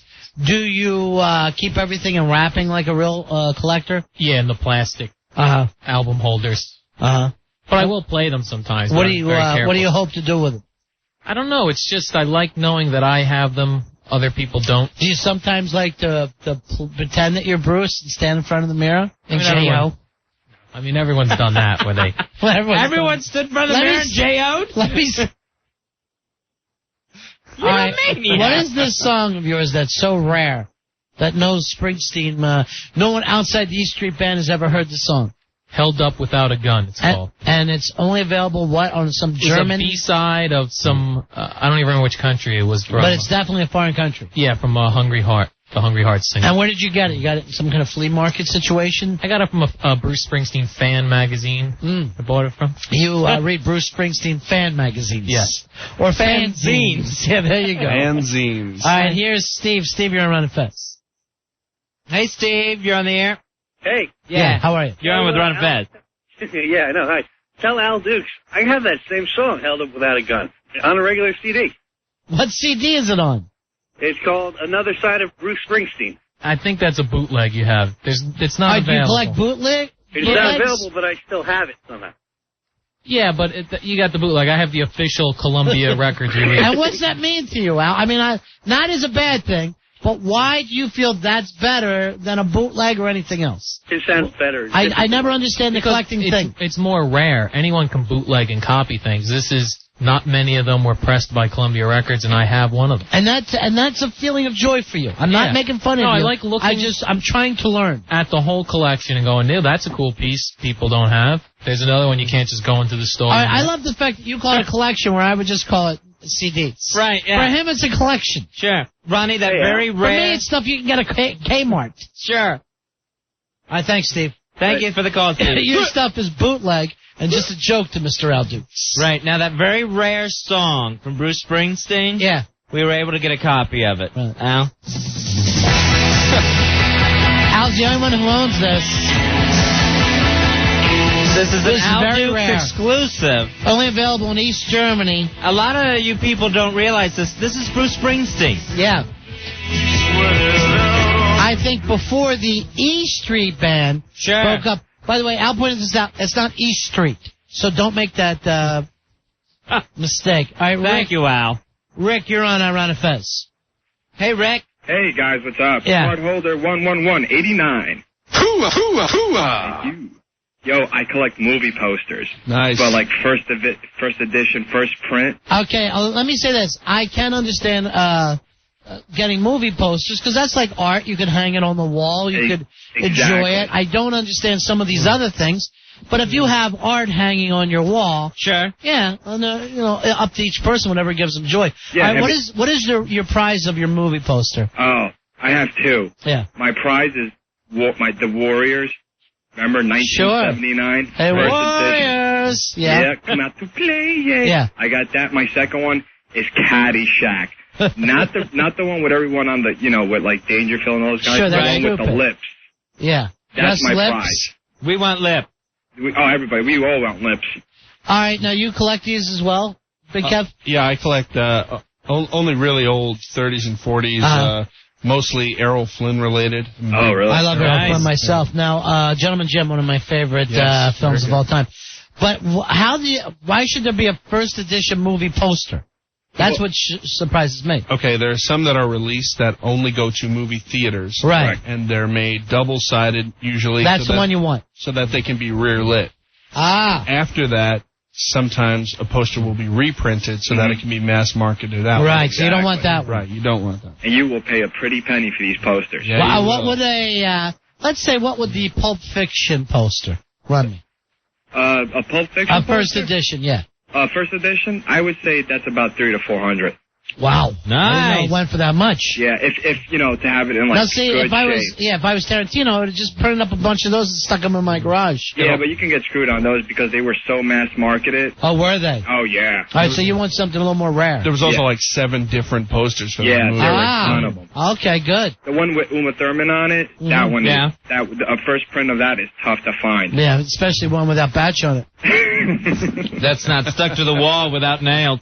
All right, thanks a lot. Thanks, guys. They can go for several thousand. I had the opportunity to purchase one about 4 years ago, an old Errol Flynn film, and it was somewhere in the neighborhood of $8,000 or $9,000. Wow. Of course, I did not purchase. What's the oldest one you got, Big Kev? I have, trying to think. Probably Gentleman Jim's probably one of the oldest ones that I have. I love that movie myself. I would have the Corbett's are fighting again, Fuzzy. I try to watch that movie at least once a year. Hey, I forgot about this. I do have something old and kind of rare. It's a piece. Well, it's actually just a piece. It's not the whole thing of Jesus' cross. I just have the You right have hand. that? Yeah, and the nail in it. The crossbar? Yeah, it's the crossbar. And somebody told me it's worth like $300-400 now. But I'm gonna wait. I'm gonna Hold on to that thing, Ronnie. and hopefully buy the other 2 pieces. Oh, yeah. Yeah, well, that's what you want. You that's want what- the complete cross. Right. That's what'll drive a collector nuts. Yeah. Gotta have all of it, the entire collection. Right. Mm-hmm. Hey, Rob, you're on Ron and Fez. Hey, what's up, guys? Yeah. Hey, Rob. Hey, 2 things. One, I have a Chicago Bears helmet for that guy. You got a Chicago Bears helmet? I don't collect them. I just I do deliveries and stuff, and sometimes I stop in stores where they have those little machines, and I just put a couple of coins in one day and happened to get a Bears helmet, and I just heard him, so he can have my Chicago Bears helmet. All right, hold on. And one last thing, for Al Dukes. Yeah. I got a really rare Bruce Springsteen record. It's actually before the E Street Band. It's when he was with the D Street Band. Ah, that is early. That's going back. Al will pay a pretty penny for that. I'm sure he will. All right, hold on. We'll take this guy's number. Maybe we'll hook him up and get that other gay guy a chance to collect all his helmets. 877-692-1027. All right, Tim, you're on Ron and Fez. Hey, Tim. Hey, guys, how you doing? Yeah. I collect swivel sticks. All right, that's basically about a guy who goes to a lot of Holiday Inn bars. It's not, that's like saying I collect matchbooks from restaurants I've been in. That's more of a personal thing. It's not being a real collector, is it, Kev? No, I think if you're doing something like that, it's really close to being a disease. Right. Well, I inherited it from my uncle, All right, how many does he have? Different. Yeah. Well, now I have like about 2,000. Right. It would be one thing to get, like, matchbooks from restaurants that have closed. I'd love to have, like, a Toots Shores. 2,000 different ones, right? Well, the best ones. No, 2,000 of the same ones. Hooters. He's got 2,000 Hooters. I collect Hooters T-shirts. Do you remember when you would go somewhere and somebody would say, would you go to the Hard Rock and get me that shirt because I don't have the Indianapolis one? Right, yeah. And you're like, please. Yeah. I'm going to be in town for 24 hours. I'm not going to drive over to a Hard Rock for you and your stupid collection. Some shirts are collectibles. I have a friend who collects hockey jerseys, worn hockey jerseys. Worn? Worn hockey jerseys, yeah. Oh, okay, so they have to be from players. Well, see, I would always like to have something that was worn in a game. That would always be cool to me. Sure. But, all right, thanks, Timmy. All right, see you. Friend of mine actually collects matchbooks. He has them on a display in a display case hanging up in his living room. I thought this is the most retarded thing ever. He gave me one, Ronnie. This is not too long ago. From the club where we first met, me and you. No way. Yeah. All right. I should have saved it for a gift. Yeah, that would have been perfect. I would have cried. I should have saved it for No. Valentine's. This friend of yours. Yeah. Gay guy? Yeah, I think so. Someone who's Yeah. a gay. I don't understand. You hang around with a lot of gay guys. Oh, yeah, I'm pretty open to that, you know. Yeah. Just, I don't judge people. I know, that's great. You about know it. me. Right. They're all just people. Sure. Just people, Ronnie. You'd even sip their D if you had to. What? Nothing. I'm just saying you get along good with people. Yes, I do. All people. Hey, Mike. Mike, you're on Ron and Fez. Especially the gays. Hey, Mike. I still sip your Ron D from Fez, Joe hey, Poo. buddy. Yeah. Yeah. Ron Fez, buddy, yeah, I collect Simpson cars. I'm sorry. Now, what are Simpson cards? They're like trading cards, but from the TV show? Yeah, from the TV show. I've been collecting them for a couple of years. Yeah. My girl's a lot worse. Big Kev, they worth anything? Yeah, she collects Drew Barrymore merchandise. She's a wacko. Yeah, she is. She's the nut. All right, Yeah. thanks. You mentioned a display case. I just, only 2 years ago, I was forced to get one because I was absolutely out of storage space. So I had to buy the biggest one that was available. It's about 6.5 feet tall. It's about 7 feet wide, 1.5 feet deep.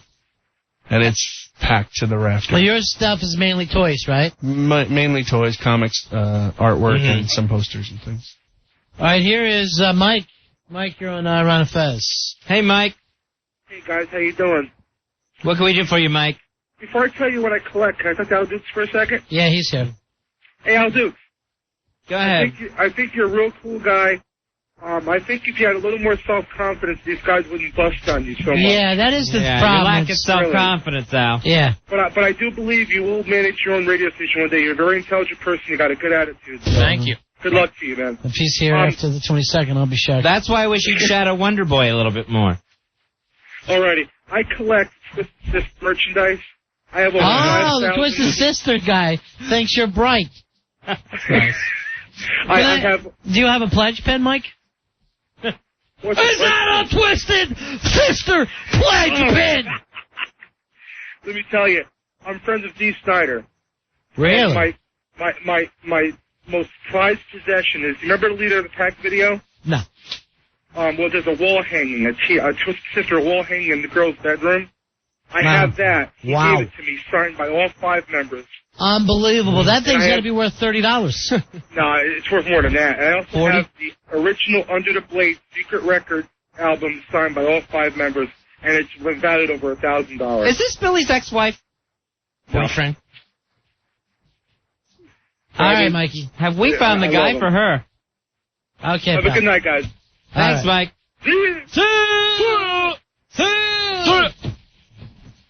Getting stuff signed, that's a big thing. Oh.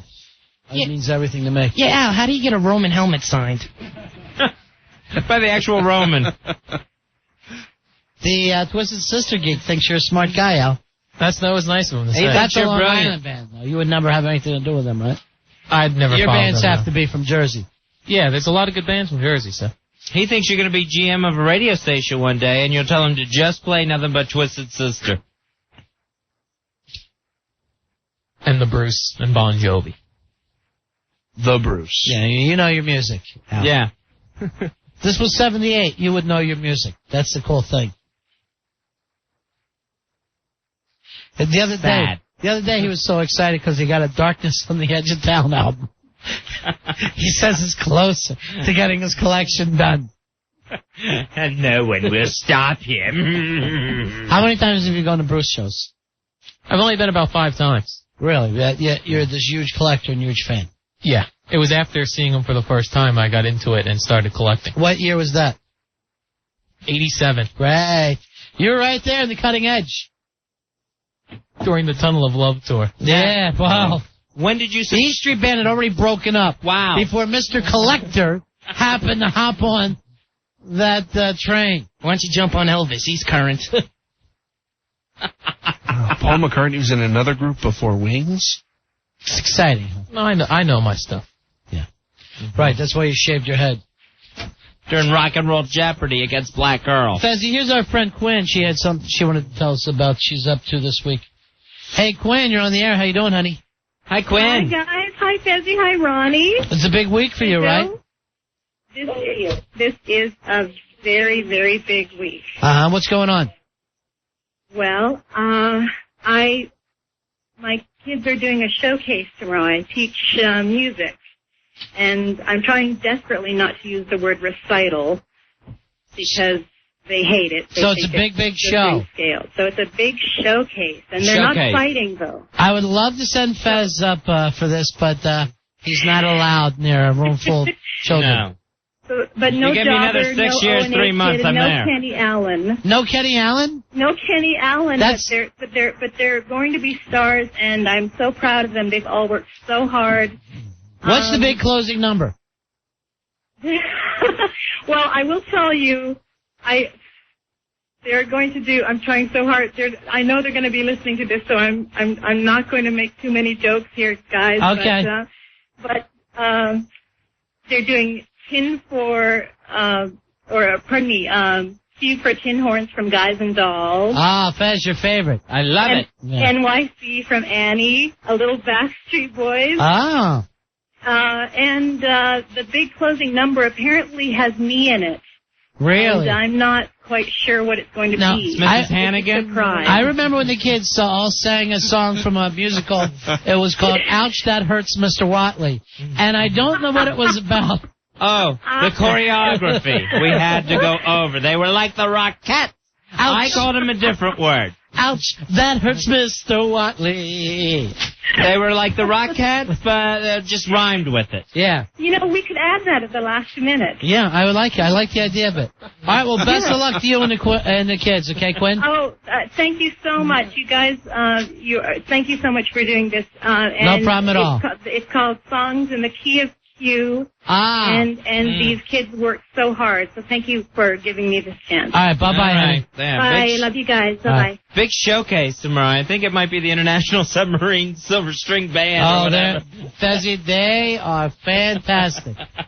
No, there's never been another band like them. And they're going for their big audition, their big showcase. That's tomorrow with Quinn. The International Silver String Submarine Band. They are absolutely wonderful. Just what we need. That's a big showcase. Sure. Well, the kids are terrific. I hope they win the football. Well, this all works out well for them. They got the... I got good news. Our band is going on a radio tryout. Wow, big radio tryout. Nothing like it. That is... International Silver String Submarine Band in person. Wow. Well, Quinn's done a great job with them. Listen, boys. We go on the air in about 15 minutes. Hurry up, will you please? Yes, sir. All right, they're excited. The kids are excited. Now, me, personally, I'd always open up with I'm in the mood for love because it's a showstopper. Right. Now, for a while, you wouldn't croon. No. You refused to croon. I thought I wanted to be in the opera for a while. Me and Buckwheat. Right. Al, you're waving to me. You got something for us? What is it? I have a guest coming up soon. Really? Who is it? Springsteen to talk about his collectibles? Nice. No. Today is the Chinese New Year. Yeah. Oh, Happy New Year, Al. So I have Dr. Kim. She's going to come on and tell us about the do's and don'ts for the Chinese New Year. Look around. You see us living in China?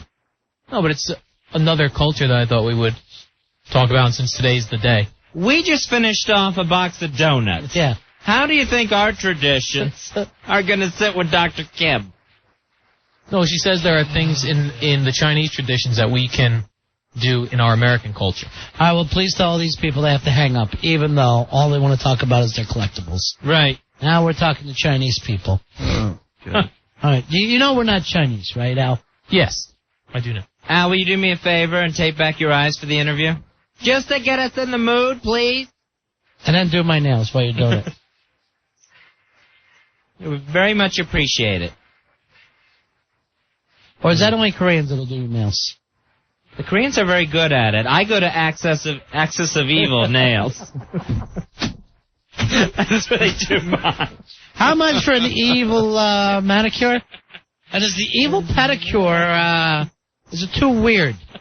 Should a guy ever have a pedicure done? Yes. I know it's acceptable for men to get manicures done. Right. But is a man supposed to sit there with his toes out in public? Yes. All right, Joe? No. Joe's panicking. I sleep with boots on. I don't want anyone else seeing my feet. You only have one bad foot, don't you? Yeah. The other foot's fine? One's got something weird going on. The other one looks like a newborn baby's foot.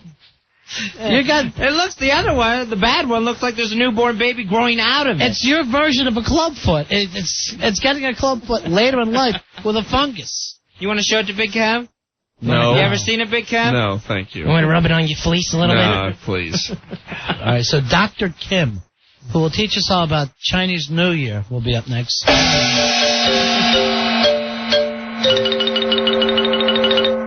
nice. That should be exciting. 877-692-1027. Or Ron and Fez. Ron and Fez, 1027 WNEW. We're Ron and Fez. Not only is it Fat Tuesday, day before Ash Wednesday, tomorrow starts Lent. Also, Happy New Year's for the Chinese listeners. It's the new Chinese New Year. It sure is. Happy New Year, Wonderboy. Happy New Year, Ron. Wonderboy co-hosting the show with us tonight, Fezzy, since he did such a great job and doing a wonderful job at it. Yes, it is Chinese New Year. Were we doing anything big down in Chinatown today? Yeah, there's parade going on in Chinatown. You saw the dragons on the sticks and everything. Right. Big goings on. So we thought we'd find out exactly what happens with Chinese New Year. We have Dr. Kim on the line right now. Dr. Kim, you're on the air. How are you today? Hi, Dr. Kim. Hello. Happy New Year. Happy New Year to you, Dr. Kim. Tell us some things about Chinese New Year that we don't understand. I never understood how you did the year of different animals. I never understand either. Oh, good. Well, there are Chinese zodiacs, but some people follow, others don't. But there are 12 animals, and depending on which animal you were born, there are different life that is destined for you. So some people take it very seriously, go to the fortune teller on the New Year day. Others, they say, well, it's modern society, we don't have to follow it. So it depends on the people these days. Okay, so what is this the New Year of? This year is New Year of Horse. Of what? Horse. Hers. Hers. It's his and hers. Oh, no, horse. H-O-R-S-E. The year of the horse. That's right, Okay. Now, what is someone who's the year of the horse? What would that mean to them? Well, there is this, think about the feature of a horse. There is the very, very powerful force in it. Right. So you have to be careful at the same time, because if you take a wrong step, it can misguide you. But it has a lot of power in it. Yeah. I see. So a lot of power this year, Fezzy. If you're born under the year of the horse sign. But be very careful with it. What else do Chinese people do today, Dr. Kim? Today, actually, some people say it should be called Asian Lunar New Year, although Japanese people do not celebrate it. I see. So it's a little bit controversial. Because Koreans celebrate, Japanese don't, Chinese do. So some people think that it has to be called the Asian Lunar New Year. But again, it has started in China, and actually this year is the year 4699. It's not 2002. Right, it's 4699. 4699 year. Right. So anyway, what people do is to kind of take time for gathering and also celebrating and thanksgiving to the ancestors, thanksgiving God, thanks to heaven, and say hello to say good wishes to as many people as possible, because they are coming back to you. So if you haven't done it today, you still have 3 hours. Okay. So if you say good wishes, if I say Fez, good wishes, that means I'll also be getting good wishes. That's right. And nice. The more, the better.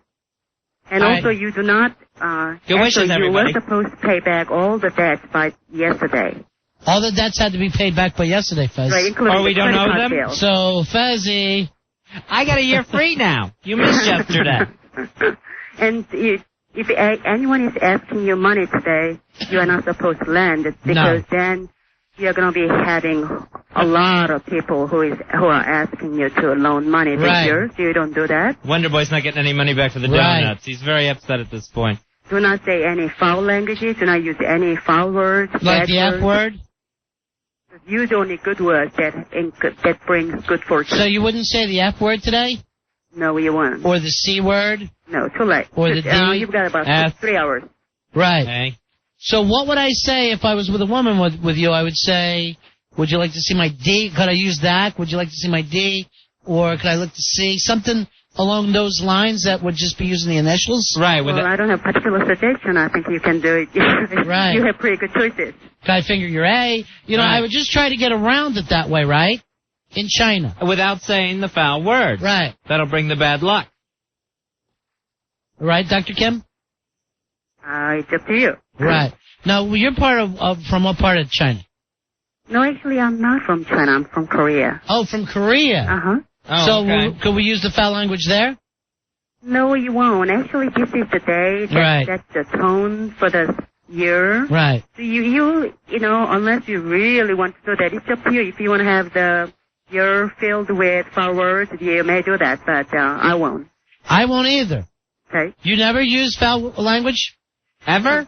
Try not to. All right, what do you call your naughty bits then, your privates? What would be? I don't think this is for private conversation. Right, but you do have words for them there, right? There are words that you use, right? Rarely. Rarely. Only if they hurt. All right, well, tell a doctor. Could we take some calls for you, Dr. Kim? Sure. All right. The number is 877-692-1027. We have Dr. Kim. And Doctor, you're a lovely lady, too. We're learning a lot tonight. We really appreciate it. Dr. Kim's website, yinyangamerica.com. Yeah. And what does that mean exactly, yinyangamerica.com? Actually, I wrote a book called The Yin and Yang of American Culture, looking at American virtues and vices from an Asian perspective. So, you know, how we can learn from each other. We are talking about the global village these days. Right, and global village. Culture has its own strengths and weaknesses. So I wrote it for the mutual learning. I see.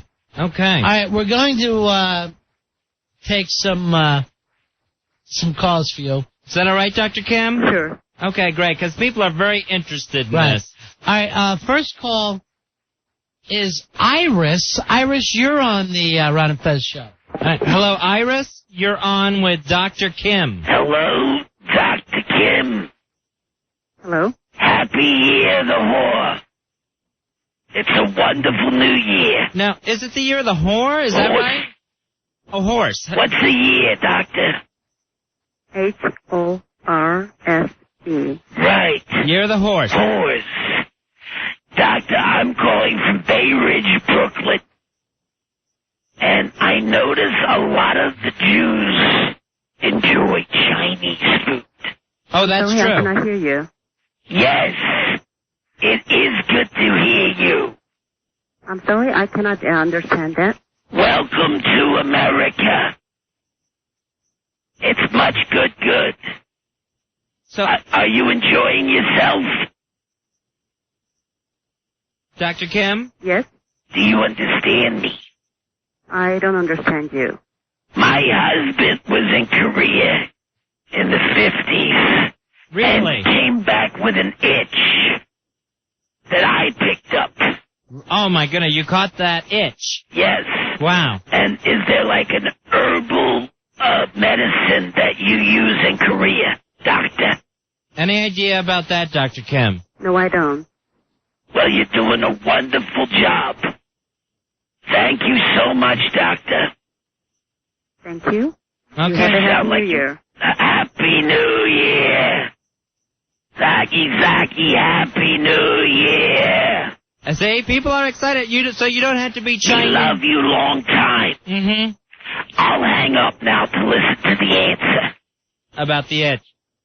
Okay, so you don't have to be Chinese to celebrate Chinese New Year, do you, Dr. Kim? No, you don't. You don't.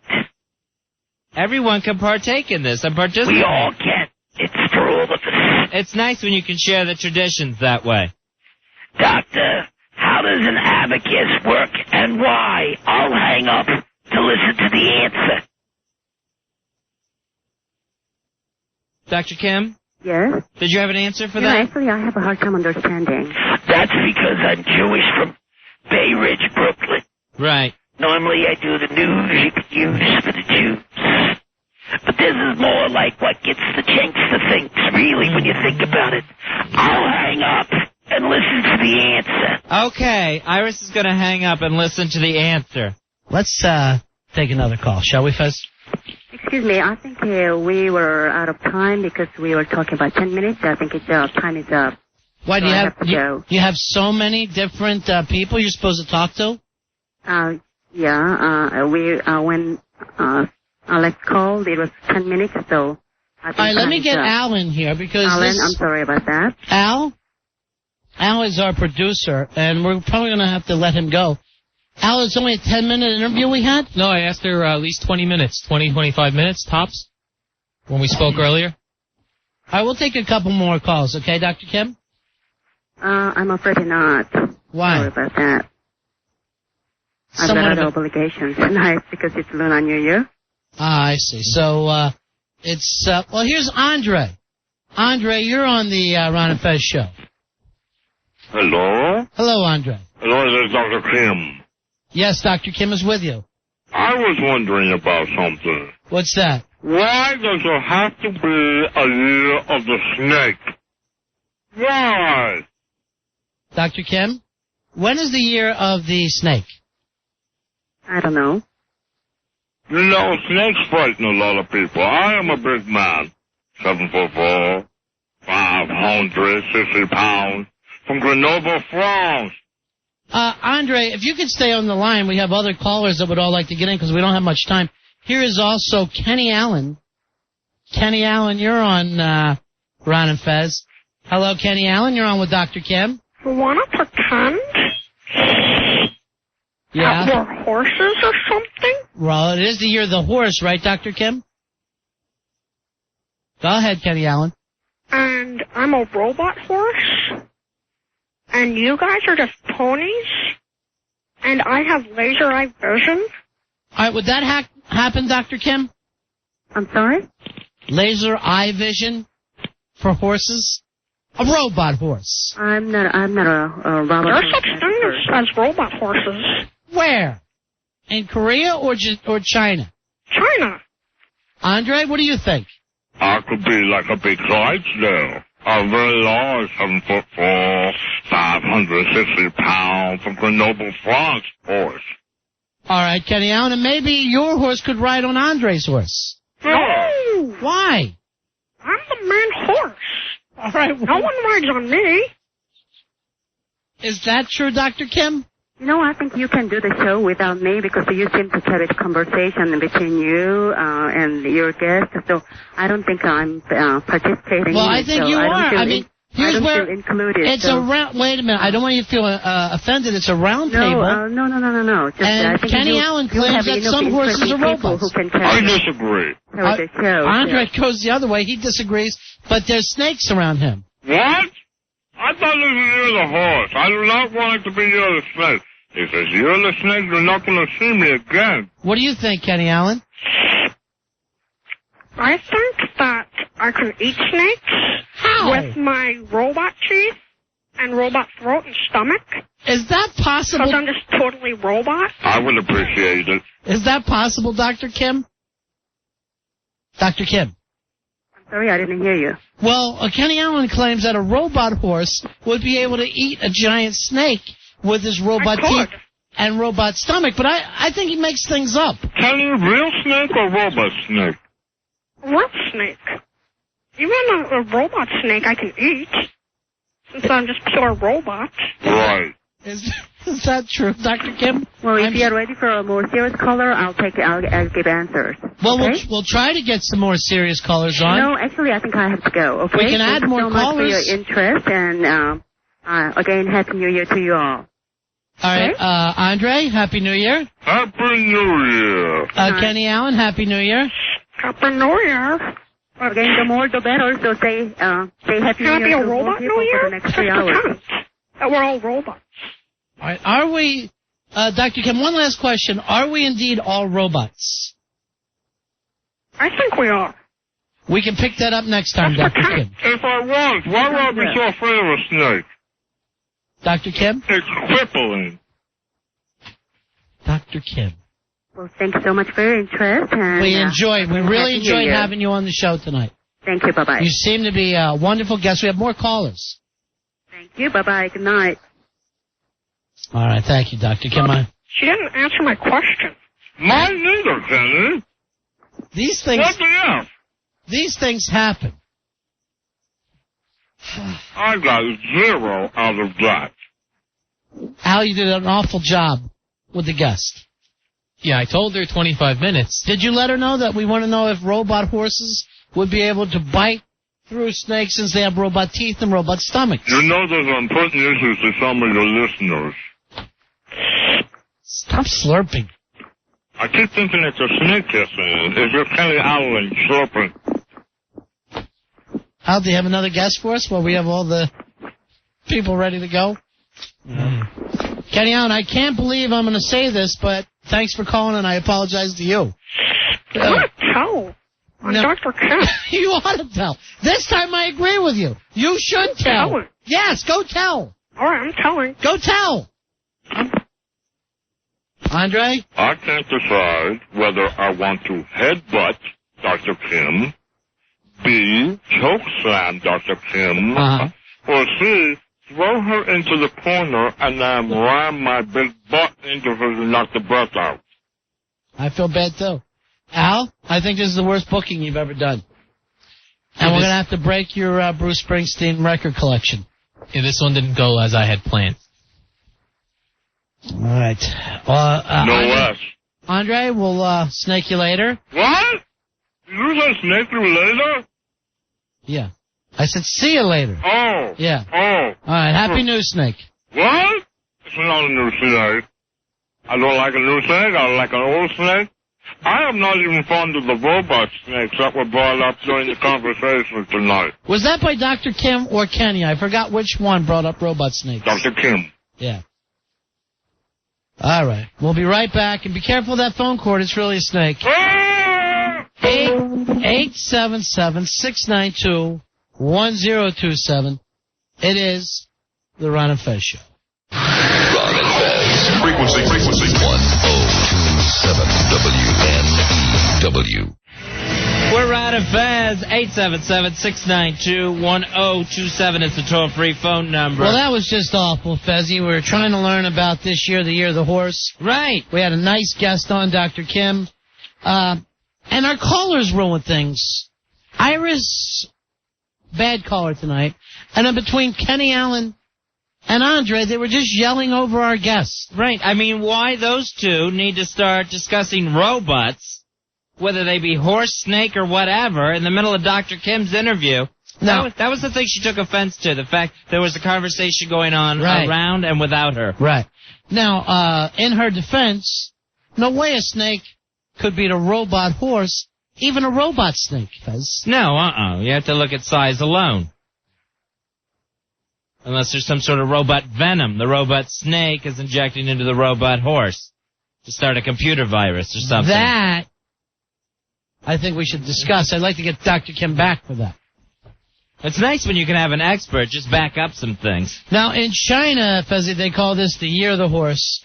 Here we call it the year of Sarah Jessica Parker.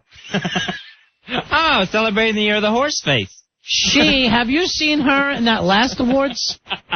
Was it the Golden Globe? Yeah, she all but has a tail now. Mm-hmm. She practically prances. Yeah. On the stage.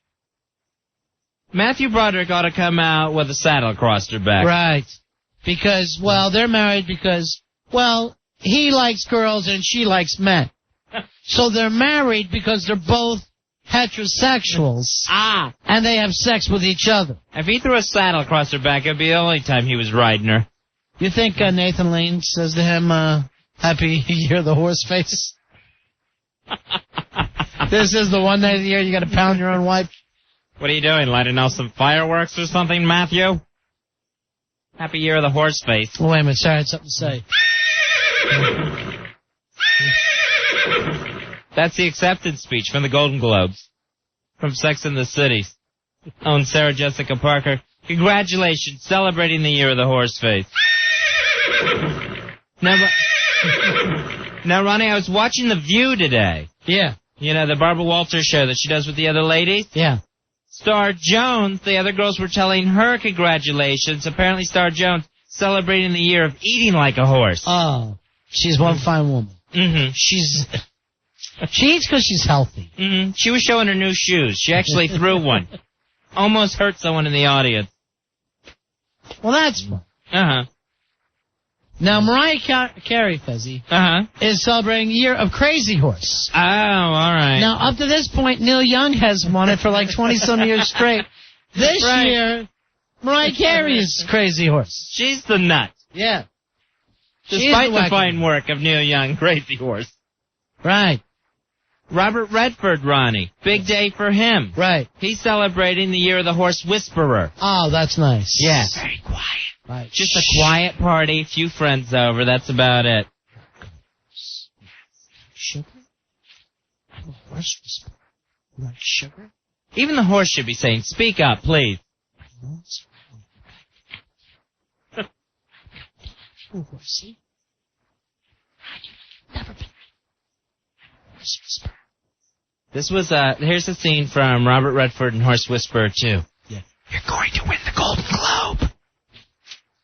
Your husband's fooling around with Nathan Lane. It's true. It's. Don't make a scene. This is the Golden Globes. I left you on square pegs. I like it if they like us, but I don't think they like us. Square pegs. Square pegs. Square pegs. Happy Year of the Horse Face. What happened to the fat girl from Square Pegs? She was cute. I thought she was going to get big, too. But not. No. No. So That's the Horse Whisperer there. Right, Year of the Horse Whisperer. Robert Redford, congratulations. Happy New Year to you, Robert Redford. Well, I guess that's all the Year of the Horses, Fezzy. Thank God, because that's... No, Ronnie. What? No, Ronnie. Actually, there's more. There's more? There's more, Ronnie. I didn't know. Yeah, the band America, Ronnie. Oh, yeah. Yeah, they're celebrating the Year of the Horse with no name. Ah, finally. Right. They're back. You'd think they would actually name it. I love this song. I'm the Horse Whisperer, and I love this song. It sounds like the Eagles. You're right, Sarah. I thought it was the Eagles the first time I heard it.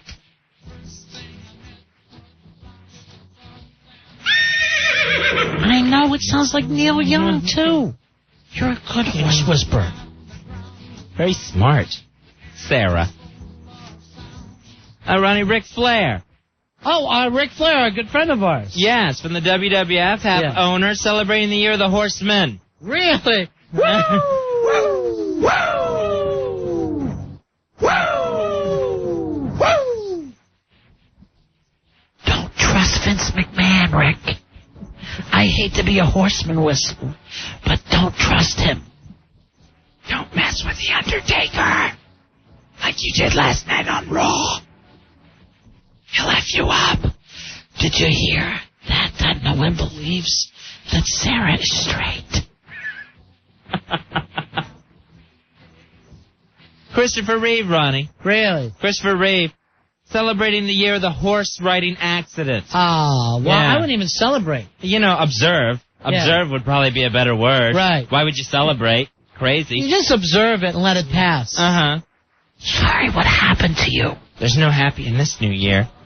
Sorry, what happened to you? I feel awful about that, Chris. I'm Robert Redford, the Horse Whisperer. Why are you whispering it to me? And not my horse? Sarah Jessica Parker says she's sorry, too. She got that from you? Hey, Mark, you're around Fez. Hey, Mark. How's it going, guys? Hey, buddy. Yeah, buddy. Tommy Lee is celebrating too. What's that? He's celebrating year of being hung like a horse. It's Year of the Horse Deek. He's has a big Year of the Horse Deek. All right, thanks, Mark. Nice. Congratulations and Happy New Year, Tommy Lee. That was a hot tape when you were pounding her. We watched it at Sundance. I own Sundance. I'm a Horse Whisperer. Could the Horse Whisperer please speak up? Hey, Steve, you're around Fez. Ron and Fez, what's up? Yeah. Yeah, it's Julia Roberts celebrating the Year of the Horse Teeth. Oh, that's sad. Really? Just celebrating that. Big teeth, though. Would you say that she's also a horse face? Yeah, she's definitely also a horse face. There's horse faces out there. Right. Let's horse face it. There's horse faces out there. And a lot of them working in show business. Now, Mick Jagger's celebrating today, Fez. Mick Jagger? Yeah. Having a Happy New Year? He is celebrating the Year of Wild Horses Wouldn't Drag Me Away. Nice. I'll watch you suffer.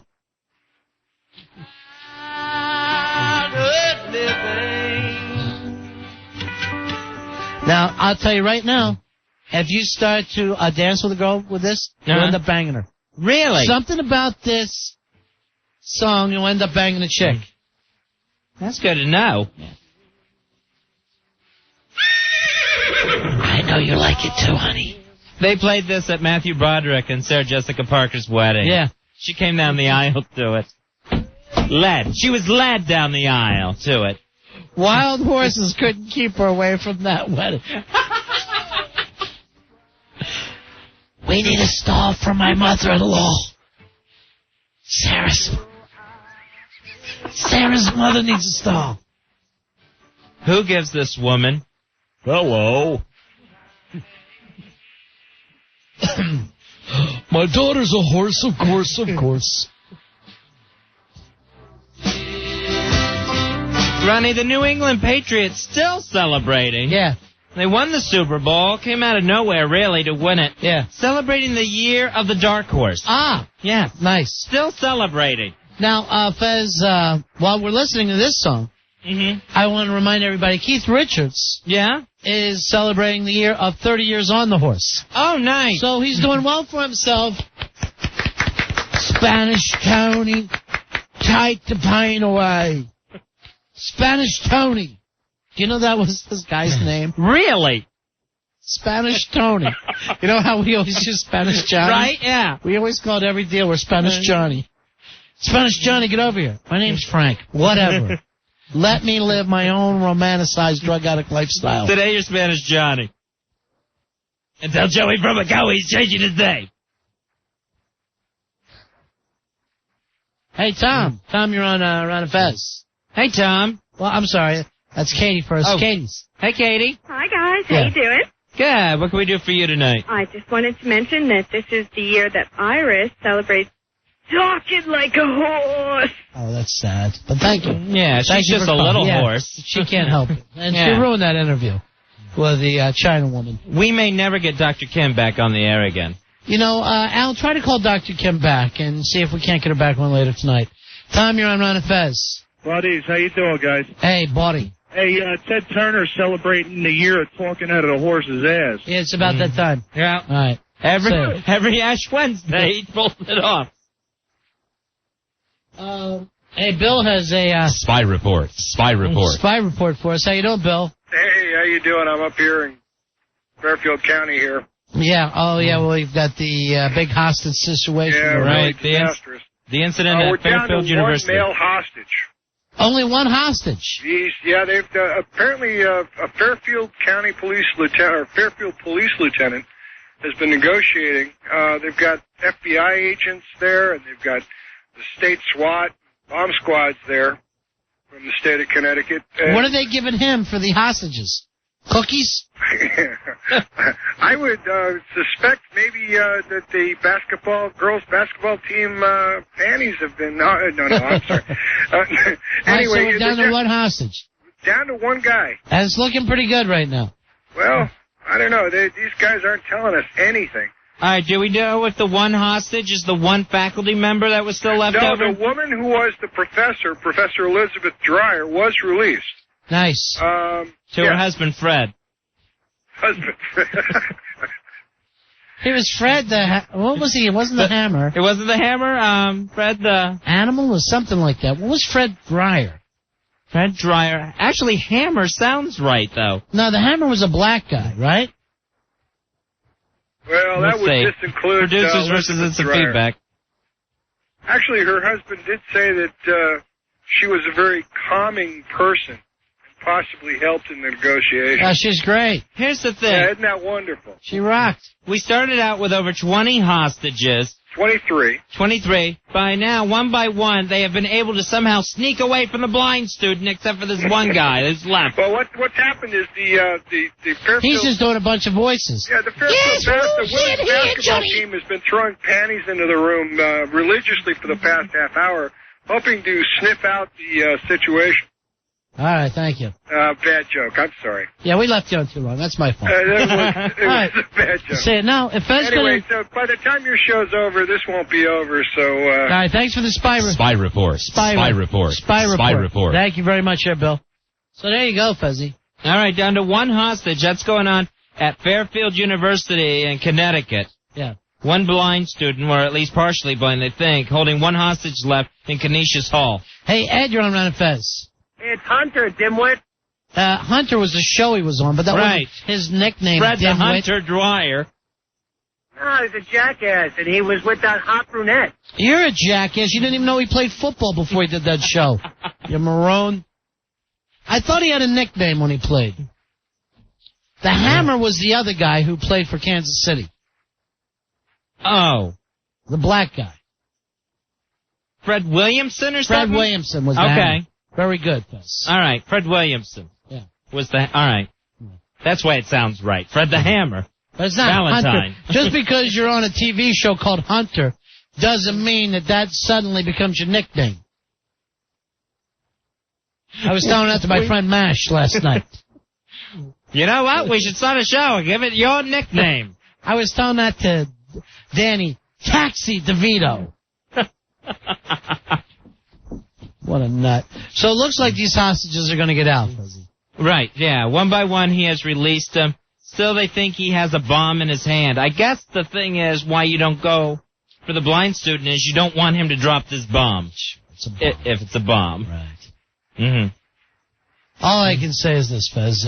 Anything at all, take the blind kid out. Right. He's most likely, if you can, I know it's dark out, but if you could get any sort of sight on him, I'm sure it's a box of Cheez-Its. Right. That he thinks is a bomb. And on the other part of this, too, and you know me, Fez, I don't have a prejudice bone in my body. Right. It just doesn't exist for me. But do we need blind kids in the same school as normal people? Because you look over, and if they're not wearing their glasses, you get the heebie-jeebies because their eyeballs do all kinds of weird stuff. Oh, my gosh, if I was blind, I would constantly keep my eyes shut. I'd have the glasses, and if I forgot my glasses... I'd stay home with a pair of headphones and enjoy talk radio. Right. But obviously unstable. Let me point out something to you, Wonderboy. You're supposed to be co-hosting the show tonight? Yes. You're never jumping in. You got to pick your spots. When is your spot coming up? You've been sitting there for 2 hours without a spot. Here, Wonderboy, I'll tell you what. We need to thank someone tonight. Good, let Wonderboy do it. I would love to thank them. All right? Go ahead and thank these fine folks right here. They're helping us out at the Downtown, February 22nd, the big-ass night of fights.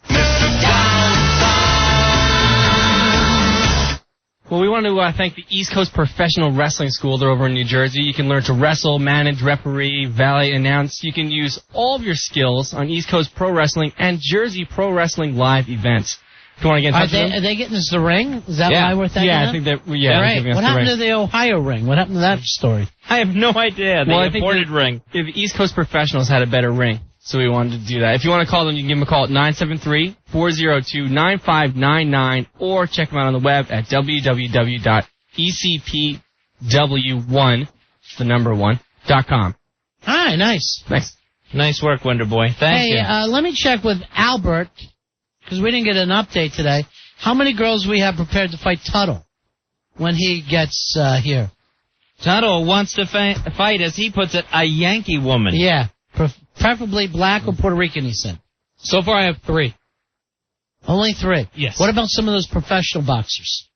I have contacted that guy who called in. I haven't heard back yet. Do I need to go back on the air with this, Al? And line up some more Yankee women for Tuttle to fight? Going to be another Dr. Kim situation where we only find out she's ready to do 10 minutes? Let them know that the fight is more than 10 minutes, indeed. Good, Wonderboy. Nice, you Wonderboy. said 10 minutes right at this. Boy, that's a good... You picked the right spot to jump in, Wonderboy. You rock. That was excellent. That's timing. Yeah. Timing, as they say in China. Repeat the host. That's what a good co-host should do. Wait and see what the host says, because I got this right on the Mike O'Meara book of co-hosting. You hear the coach, and you rephrase it, but louder and angrier. Mm-hmm. That's crap.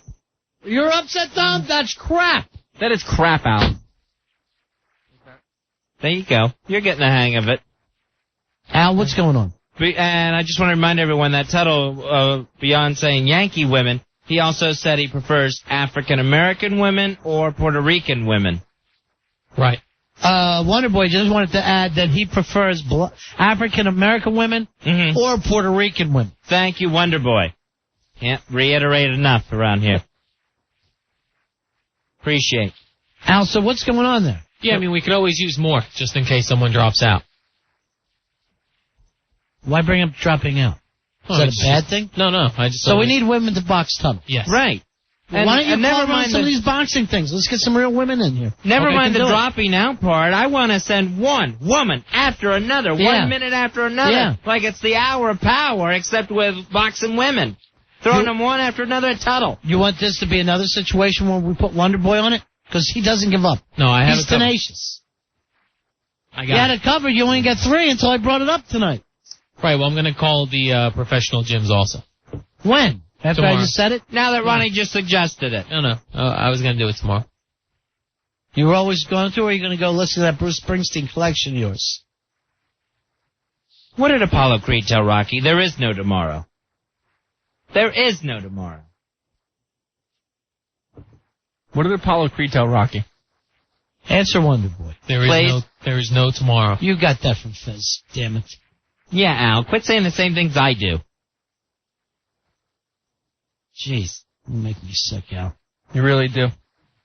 You make Wonderboy sick, and you're supposedly his boss. That's true. I am his boss. Will you please, now, in front of everyone on the air, Al Dukes, ask Wonderboy to please train you? That's potty train you. That would probably be Take the him wrong to the piss thing. pot. Would you, Wonderboy, please? Get him a squat. Teach him to squat. I'll have to teach you how to squat. Thank you. You'll be going like a big girl. Yeah. You're going to be going in the big bowl. Now we're going to the potty. Oh, now we're going to the potty. Oh, see, if we keep him excited about it, maybe he'll want to go. Pee-pee goes there. Poo-poo goes there. Come on, Al. Come on, buddy. You can do it. He's pulling out his tampon. Al, at this age, you shouldn't be in a tampoonie. He likes to play grown-up. When he would play dressed up in his mom's clothes, he included tampoonies. So sick, Al. Her shoes, her makeup, her tampoonies. Dad's facial. Are we supposed to talk to Polo about the hideous Oscar awards today? Oscar nominations came out this morning. Do you even care about it this year, Fez? Have you seen the people in this? I can't get excited. I've seen this stuff. Ronnie, here's the thing. I always like to see all the Best Picture nominees, right? I saw one of them and slept through a half hour of it. All right, so I don't know what I'm going to do about the other 4. I hate it when this happens. Last year, I think, was the first year that I actually went and saw everything. All right, let's go to the Best Picture. Beautiful Mind, did you see it? No. I saw it. It's my Oscar favorite. Nice. And you know why? Because I think he should win as director from all the great work he did on Happy Days. Oh, nice. Ronnie Howard. Yeah, Ronnie Howard. Did you see Gosford Park? No. Not only did I not see it, I never even heard of it. It's one of those upstairs, downstairs things. Yeah. It's the British servants that are so much smarter than their masters. Why does every movie they have to be about that? You know, I would like our guys to go see that, though, because I saw a scene. Really? What is from it? Where it's like, the head maid says, "Why am I a good servant? Because I have the gift of anticipation. I know when my masters are hungry, and I have food ready. I know when my masters are tired, and I have the beds ready. I know it before they know it." Well, our Al Dukes has the gift of masturbation, Fezzy, and he knows when you're horny and runs off a quick batch for you. I knew you were going to say that. All right, here's In the Bedroom. Did you see this one? Didn't see it. I don't even know who's in it. No, neither did I. Lord of the Rings, Fellowship of the Ring. Saw the first hour of it, slept a half hour, saw the other 2.5 hours. That is a long-ass movie. It really, really is. And somebody asked me if I wanted to go see it again. I was like, you got to be kidding me.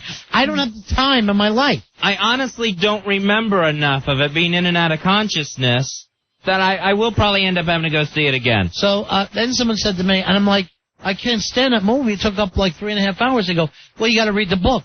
I go, great. Now it's going to take up 30 hours of my life. It ain't going to happen. Al told me he went to see and someone popped his brown ring. Here's Lord of the Brown Rings? That's him. He's in that. Moulin Rouge. Did not see Moulin Rouge. I kind of like Moulin Rouge. Did you? Well, I like it. You know me. You might. I got the DVD I'll give you. You can watch it in your house. All right, that counts. All right, that counts, people, is seeing it. Very musical-ish. It is very musical-ish, but here's the good thing. you know the songs in it, which is a helpful thing to me in a musical situation. Oh, good point. Like, if all of a sudden, Smells Like Teen Spirit comes up, you're going like, I know this song. This is not so bad. I probably will like that, because I'm built like Toulouse-Lautrec. So. Only shorter and heavier. All right, actor Russell Crowe, could he win 2 years in a row? I doubt it. They love Russell Crowe, though. They do adore him. Mm-hmm. The rest of the world's trying to kill him. So he's nominated for A Beautiful Mind. Sean Penn, he deserves to win something. He's had a long career. I mean, it never should get to the point where Russell Crowe has 2 of something and Sean Penn has 0. I don't care if it's pizzas. No matter what it is. They should have the exact same. All right, Sean Penn, though, having the retard card. Which always helps. Yeah. A man playing a retard, that helps because then he'll go up and make some kind of speech about how retarded people are nice. Tom Cruise, you are my friend. Right. Retarded people. Will Smith and Denzel Washington.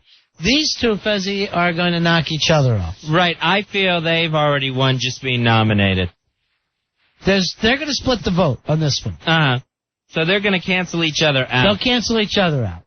And then Tom Wilkinson, I got to say, I've never even heard of.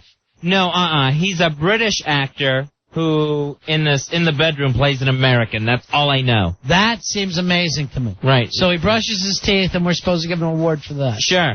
You know, give him a dental hygiene award if that's what he wants so bad. What do you think there, Wonderboy? Well, if the ADA had nominations, I think he'd be a shoo-in. What's he mean by that? American Dental Association. That's cute then. That's a cute joke. Sorry. I'll write it down. You're doing dentist jokes. Gee, I knew the initials and I didn't laugh. All right, Halle Berry, and I'm also worried she's going to get canceled out by Will Smith and Denzel. Right. Again, already won just by being nominated. You did a great job. Judi Dench. Hello. I don't see that happening. No. She's playing the part of Iris. The Iris story. Judy Stench. The Nicole Kidman, she could win on her legs and ass alone. Nicole Kidman, I like there. Yeah. I don't know if she's my absolute favorite to win, but I like her chances. I like this. I love to run a batch on somebody with that really creamy skin. Oh, yeah. And then I try to guess where's the batch at. Right, because it just blends in with the creamy skin. Then I go, where'd that spunk go? Mm-hmm. Yeah. Where'd that spunk go? I gotta get this one. I gotta get this one. So, yeah, in her case, I like to run one on her belly. I'll pull out and drench the belly. How about Wednesday from Addams Family? Because she had creamy skin. Yeah, I do it on her. Yeah, that's nice. Even before she grew up. All right, Sissy Spacek. Uh-huh. Is this another movie where she's throwing pig's blood? It's Sissy Spacek. I loved her on Family Affair. Yeah. All right, so I think they're really going to reward her here. I think that's a different Sissy. It is? This is the Sissy Spacek who's redheaded stepchild. Oh, okay. She's almost like the Jody. Right. She's the coal miner's. Right. The coal miner's daughter. All right, so I don't see... she's got a good chance. Right, they talk about her being a favorite, actually. Renee, over Halle Berry. Mm-hmm. I think Halle Berry's going to get a Fez. Even though I haven't seen either film. I'd much rather bang Halle Berry. I think, she should just say thank you for being nominated and let it lie. Just let it go. Right it there. All right, let me just check here. There's going to be Jet Magazine Awards that are coming up. Yeah. There's plenty of chances. Let me check on racism in this place. Uh-huh. Between hot black chick and a homely white chick. Who would you bang? All right, I'm going to go through the whole staff here. Wonderboy, you get Halle Berry and Sissy Spacek. Who do you bang? Halle Berry, twice. Really? Yeah. Before you even do Sissy Spacek once? Wouldn't even look at her. Also much? Yeah. It took you a while to answer that one, didn't you? I'm lying. You wouldn't? No, yeah, I would. In a heartbeat. Ass though? What about Joe? You're down there. You might as well go for both. I say, I would eat the ass. All right, let me check with Joe. Who would you go for? Halle Berry? Sissy Spacek. Sissy Spacek over Halle Berry. I was never attracted to black women. I don't know what it is. You're insane. Halle Berry is gorgeous. Did you see her in Swordfish? Did you see the Swordfish? Did you see her in everything? I don't see where the attraction comes in. Not big on her. All right, let me just give this to you. White people are so scared of black Poonie. All right, let me check with the rich kid. All right. Mr. Hamptons. All right, buddy. It's Halle Berry or Sissy Spacek. Without a doubt, Halle Berry. Oh, and would you take her home? Yes. Wow. Yes. Liberal Hamptons family. Wow. That's nice. To that big house? Of course. Take her to the big house? All right, let me check with the Hawk. Hawk, I have a feeling, just knowing Hawk, he's going to be a little more liberal being from Queens. Halle Berry, Sissy Spacek.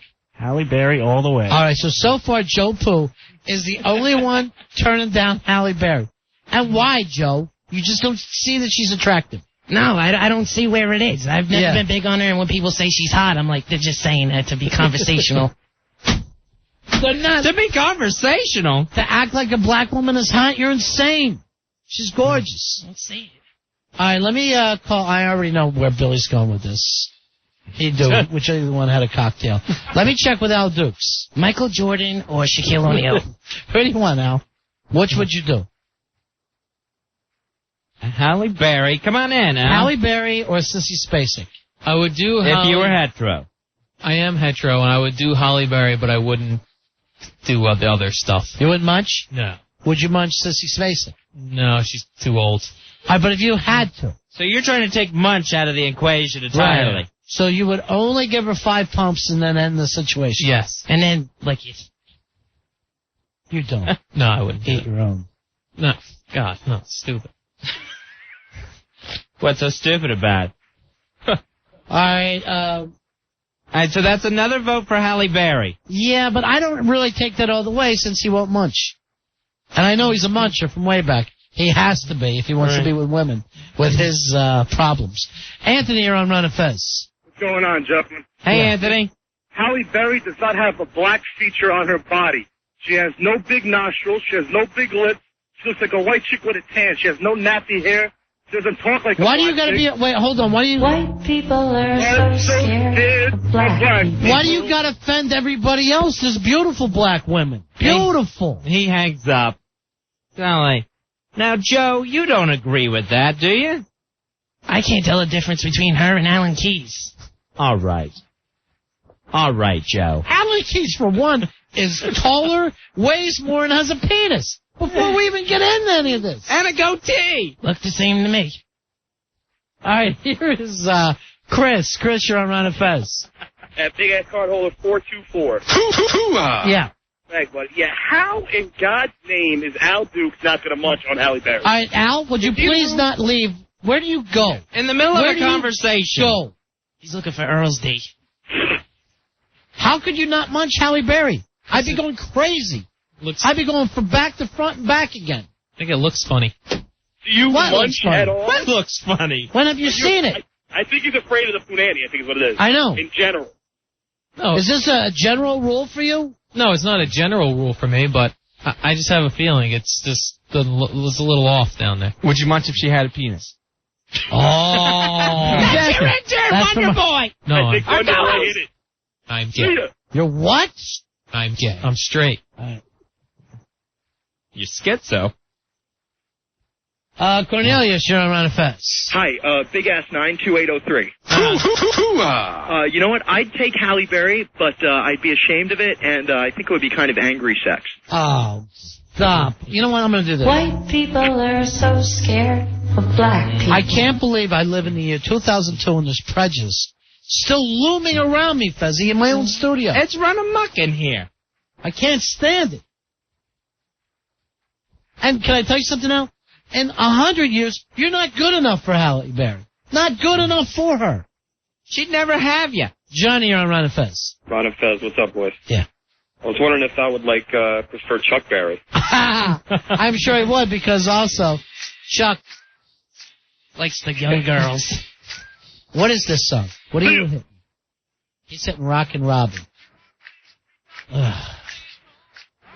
Not Chuck Berry. What happened? It was a good try. What? Tell me what happened. I have no idea. No, not now, but I mean overall. Oh. What happened? I'm not sure. I just don't know, Roddy. Well, it's your responsibility. All I'm saying is this. Tuttle's coming. Tuttle's coming. Hey, Val, you're on Manifest. Hey, Val. What's up, boys? Yo, I'll choose Halle Berry any day over that broad. I'll munch her. I'll toss her salad. I'll toss her salad so much she'll call me a gourmet chef. That's beautiful. Now that, to me, Fezzy, is beautiful. That's opening the windows there. That's opening arms. Yeah. To break down the racial barriers. Hey, Jeff, you're on Ron Fez. Yo, what's up, Hey, Jeff. fellas? Hey, buddy. Yo, I would take Sissy Spacek and bang her hard to get back to my ancestors. Go ahead and enjoy. You know what I'm saying? There doesn't seem to be a long line behind Joe Poo for Sissy Spacek. All right, Jeff, now, do you get a lot of white women? You get your share. Yes, I do. And do you honestly punish them for what happened to your ancestors? No, not really. Do you smack I'm the very big back? gentle. Do you But it's slap funny, the black D on them? It feels good the way the white boys be looking at me when I be all over their women. Right. You know what I'm saying? So you feel like historically you are turning things around. Exactly. Yeah. You could call me the modern day Malcolm X. baby. Well, Malcolm X actually wasn't into white women. Yes, but, he was in the beginning. Oh yeah, in the beginning, yes, he was. Exactly. And as I say in the beginning of the movie. All right, fellas. Peace All out. right, Jeff. So he's going to beg Sissy Spacek, Fuzzy, just to get even for what happened many, many years ago. Let's take a break. We'll be right back. 877-692-1027. Ron and Fez. Ron and Fez. 1027 WNEW. NEW. We're Ron and Fez. The big-ass night of fights, that's going to be February 22nd. Farmingdale, Long Island, the downtown.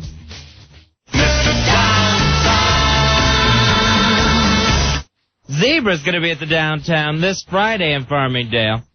That's February 15th, this Friday. Check them out. If you want some tickets to that, we've got some to give away.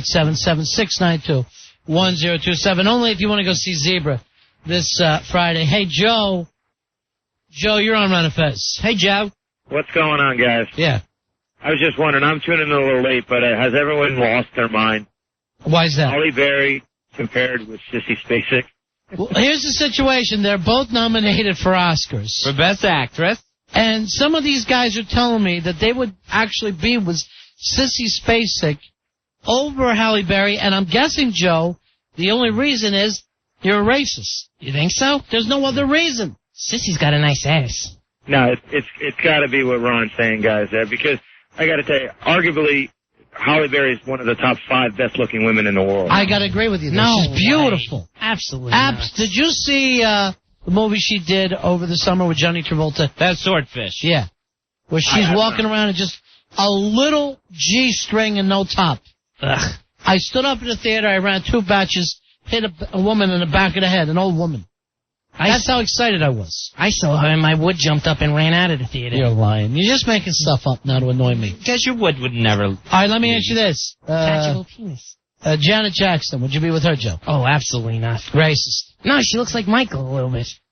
Yeah, I agree with that, and that's what turns me on about her. All right, Mariah Carey. No, only because I don't understand she was into that whole white thing, and then when her music started tanking, she went on the black side and said she was black. She is black. She's changing sides. I'd put it where Jeter would be afraid to. That's where I would go with her. know. I'd put it in a place that Jeter wouldn't. I don't understand it. All right, Joe, thanks. All right, guys. All right, let me ask you this. Robin Givens. Joe, could you be with her? No. Well, Mike's been with that. The former Mrs. Tyson. That's all I'd be talking about the whole time, since how Mike did it. How long did Mike last? Is this where he hit you? I tried to hit her as hard as Mike did. She'd be screaming, you got nothing. You got nothing. That's all you got. Hey, Victor, you're around a Fez. Hey, what's up, guys? Hey, Victor. How's it going? All right, wait a minute. I just make an announcement. No more donuts for me. I think 18 is where I draw the line. That's it. I won't eat another one. Happy Fat Tuesday. Yeah. Victor, what can we do for you, buddy? Hey, if you guys have seen Halle Berry in Swordfish, wait until you see her at Monster Ball. She has the most unbelievable hot scene that's just hot. Wow, the way you describe things, I feel like I'm watching the movie now. It sounds It's so hot, it's out of control. She's with Billy Bob Thornton. Oh, yeah, now Julia. wait, stop. I'm so turned on, I can't stand it. She's on the couch with him, and they're just pounding for a good 3 minutes. It's really A good 3 minutes. It sounds like Al Dukes have making love. Making love with Al Dukes. Just check it out because it's really wild. I saw it today on an email, and in real life, she would snap that stick man. Well, I don't know. I think he's kind of ugly too. I don't know what he's doing with Angelina Jolie. In real life, they would be fighting. All right, Victor. So you're saying Monsters Inc. is really sexy. Thank you very much. No, not Monsters Inc. Monsters Balls. Oh! Because you had me sick. We scared because we care. Yeah. Well, just check it out, guys. It's really good. It's going to be the new... It's going to put Sharon Stone to shame. Sharon Stone is already in shame. Because her husband got beaten up by a lizard. and her brain exploded. All right, see you later. See ya. Oh, I want to see that, Fuzzy. Good 3 minutes. Good 3 minutes, love. See Monster Balls just for that 3 minutes. All right, let me check with our own Billy here. Staples! Now! Here's Billy Staples. Billy, you hear this stuff that Joe Poo's saying. Would you be with a black woman? Would I be with a black? Yes, I've probably been with more black women than white women over my career. Yeah, well, you have a career now. A sex career? Yeah, when you have to pay for it sometimes, you find the black women. Oh, it's documented. Let me just explain to you. Oh, you have the receipt. Let me explain. They're the pros, not you. Oh, without a doubt. They have the career, not you, my friend. You're a customer. Oh, it's a career, John. All right, so in your life, you honestly think you've been with more black women than white? Oh, without a doubt. Let me say this. Have you been with more pros than normal girls? I wouldn't go that far. Well, maybe. I'd say, I'll call it a draw, Ronnie. I'd call it a draw, because during that 2-3 year period, I was out a lot. Yeah? And that's when you loaded up on the hookers? Oh, yeah. Weekends in hotel rooms and stuff. Oh, yeah. Weekends? There's no white hookers around? Not That's very hard to find. Not where I live. The only area I go, they were rarity. It was like finding like the needle in the haystack. That's too bad for you. Let me like Bayonne's loaded with them, right? Billy, oral? Oh, yeah. With a hooker? Of course. Let me see. All right, somebody just sent me these pictures. That extra? This is Halle Berry from Swordfish. I want you to effing come over here, Joe, and just look at this like a man would. Come around here and look at Ronnie's computer. Look at her. Her boobs are a little flat. And the nip is brown. She's all brown. She's beautiful. Knucklehead. Donovan, you're on Ron and Fez. Card holder 8098. Okay, what I don't understand, aren't, just certain women hot? They could be black, they could be white, they could be Chinese. I mean, they got bad women in every nationality. I gotta agree with you here, Donovan. So for Joe Poo to segregate beautiful women just because on their shade, that is the most ridiculous thing. He's not even a real man. I've got to agree with you here, Donovan, and I got to say, Joe, it sounds a little gay to me. It is. I don't think it's gay. It's just something. She has to be beautiful and she has to turn you on. If she doesn't, why even bother? Joe, do we have to get into the white guy versus Halle Berry? No, that's not a. You don't have to do that. Kevin Spacey. Yeah, never mind Sissy Spacek. Kevin Spacey. Which one would you do if or you Halle had Berry? to? Oh, Halle Berry. I'm going to have to. All right, so now you found something that you find that disgusts you more. It would have to it'd be a big force for me to do Halle Berry, though. Hey, Joe. But not Kevin Spacey. Hey, Joe, would you do Charlie Sheen or Halle Berry? Come on. Well, he's done Charlie Sheen. Right. All right, see you later, Donovan. Peace, take care, boys. All right, peace. Charlie, come up with a good point. I'm sure everybody in this room and outside this room has a race of women that don't turn them on. No. Serious? Yes. I can't think of one. Well, I'm kind of big on the white women. I'm not saying that Big people white don't women. have preferences, but I'm saying there's no race of women that's not beautiful. I get down and do it with a Zulu in the bush. I'd be up on a dog sled, pounding an Alaskan broad, nailing an Eskimo. Here's Mike. Mike, you're on Ron and Fez. Hey, Mike. Yeah, Ron? Yes, sir. Yeah, the colored guy who called up before. Oh, excuse me. Hold on. Let me get this straight. Colored guy? You're all proud of Wait, I'm gonna look at my calendar. No, it's not 1958. Odd. All right, he was all proud of himself going out with the white chicks. Yeah. Right. Any white girl would willingly allow herself to be violated by a black male. Violate. Put to death. Yeah. The girl should be put All right, to where death. are you running off to, Mike? Gotta go. Clan meeting? You afraid we're going to trace your call? The dryer's done. His sheets are clean. Oh, Midge. He's got to get the sheets out of there. 877-692-1027. Let me comment on the colored guy earlier, Fizz. Like we're going to stand here and be shocked. I know. Hey, Dean. Dean, you're on Run of Fez. Hey, Dean. Hey guys, how you doing? Dean, where's DeLuca? You guys used to be everywhere together. Now I never see it anymore. What's going on there? It used to always be Dean and DeLuca. Every time I turn around. Now it's just Dean walking around by himself. No more. See how I am? Hey, listen, I got my wife here. She said Halle Berry's so hot that she would go down on. That's beautiful. That is. Now you're a lucky man, right, Dean? You know that, right? Say it. Fezzy would even go down on it. I don't know what's the matter with Joe Poo. I don't know your wife. Hey, Billy. Billy, you're on Fez. Hey, Billy. Hey, Fez. I think Joe Poo's right, man. Based on what? About what? About everything, man. Let me tell you something. There's a lot of white guys that wouldn't go for black chicks, but there isn't a black guy that wouldn't go for a white chick. It's true. There's a lot of white guys that are gay. You might be just gay, Billy. Nobody's holding that against you. We will accept you. Oh, that's nice. Okay, Billy? What do you think, Billy? Yo. Yeah. Yo, you Still dig? there? Yeah, you dig guys. All right. Thanks, Billy. Thank you for saying yo and affirming it. Fezzy, we got a Spy report. Spy report. Here's Billy from Connecticut. Too many Billies tonight. There's way too many Billies. Yeah, always. Okay, the last hostage has been released, and the poor blind guy, the blind bomber has been sitting in the classroom, and he's working with the hostage negotiators to work out whatever he wants to do. I have no clue. They're not giving us any clue. Well, since he's got no hostages, why don't he just blow himself up? Well, that would be interesting, wouldn't it? Yeah. But it looks like nothing's going to come of this except that he brought his little black bag into the classroom. He scared a bunch of people. And at the end of this game, he's got a beef, and they're not telling us what it is. All right, we'll probably find it all out tomorrow. Thanks a lot, Billy. Sit. See ya. Thanks for the spy report. By black bag, did he mean Halle Berry? Stop it with that. Oh, sorry. So the blind guy has let every one of his hostages, all 23, sneak away. And yet he's still in there. He's still in there. He can't find his way out. And they got a hostage negotiator, I guess, in the classroom with him at this point. Fez, switch that to silver-tongued hostage negotiator.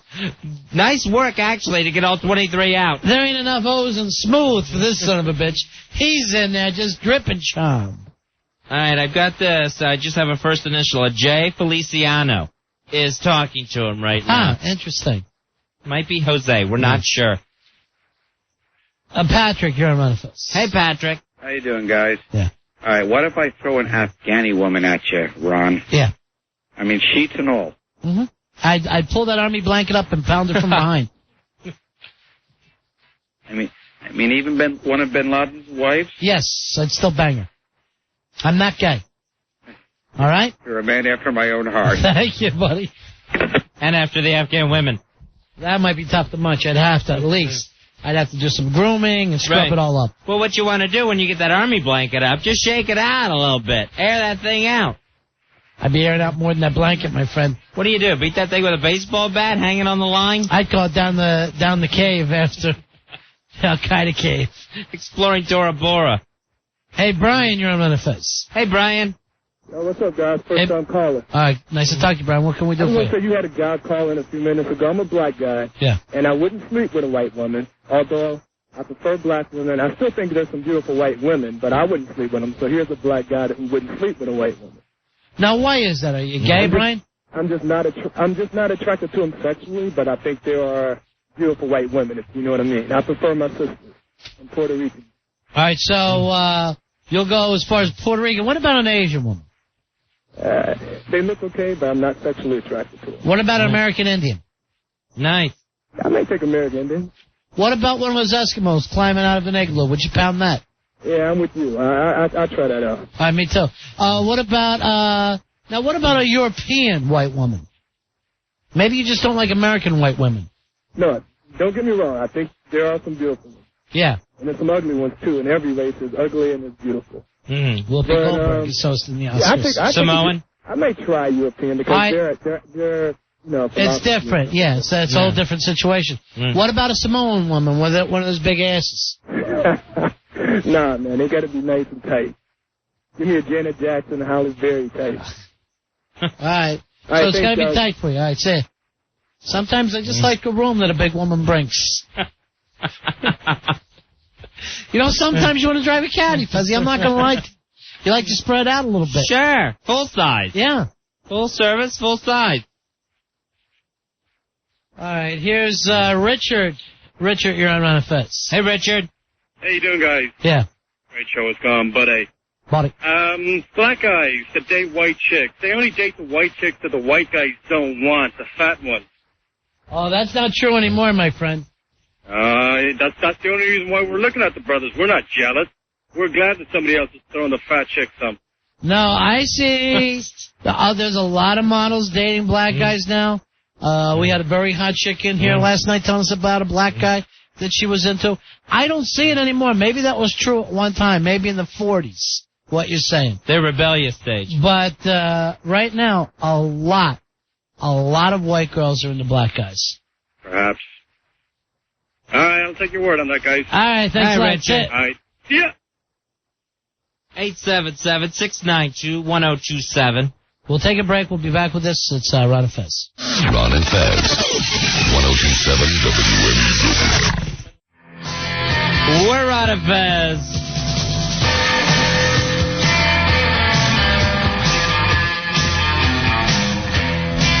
Wonderboy co-hosting with us tonight. Wonderboy doing a great job picking up the Krispy Kremes. Got them here hot. Never done before for us. Wonderboy and Joe Poo wanted to do a couple minutes of a show. You guys kind of have a dream that you want to spin off and do your own show one day? Maybe one day we could do a spin-off. That'd be nice. Have you thought of that too, Joe? Yeah, I'd like to have my own show one day. Joe Poo and Wonderboy together. What do you think of Wonderboy? He's pretty good. Yeah, could be a team. How much time should we give us? Let's see. We got 11 minutes left in the show. All right, should we give him 4 or 5? Yeah, we can handle that. All right, we're going to give the show to you. This is just a little preview of a show that hopefully will be coming to a market near you soon. Right? The Wonderboy and Joe Poo show. Yeah. Is that you guys are leaving for real? Yeah. Oh, all right. Do your show. Hold on, hey, you can't take the host seat. Oh, you want to take it? Yeah, I want the host seat. Well, take Fez's seat. You're already in front of it. Mine. All right, I'll take this. I'm comfortable here. You listen to Joe Poo and Ray Ray on WNEW. Call in now, 877-692-1027. The phones are open. So how was your day, Mr. Ray Ray?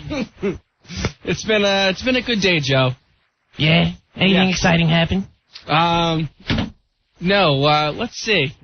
All the lines are clear. We're looking to take your calls right now. That number again is 877-692-1027. So I'm coming in on the ride in today. And I'm going to park my car in the garage. Yeah, of course, you have to. Of course. But you know what? You know what the problem is? You ever notice parking in the city? Very, very tough to do. $30 a day. Jesus. You know why that is? No, I don't know why. It's just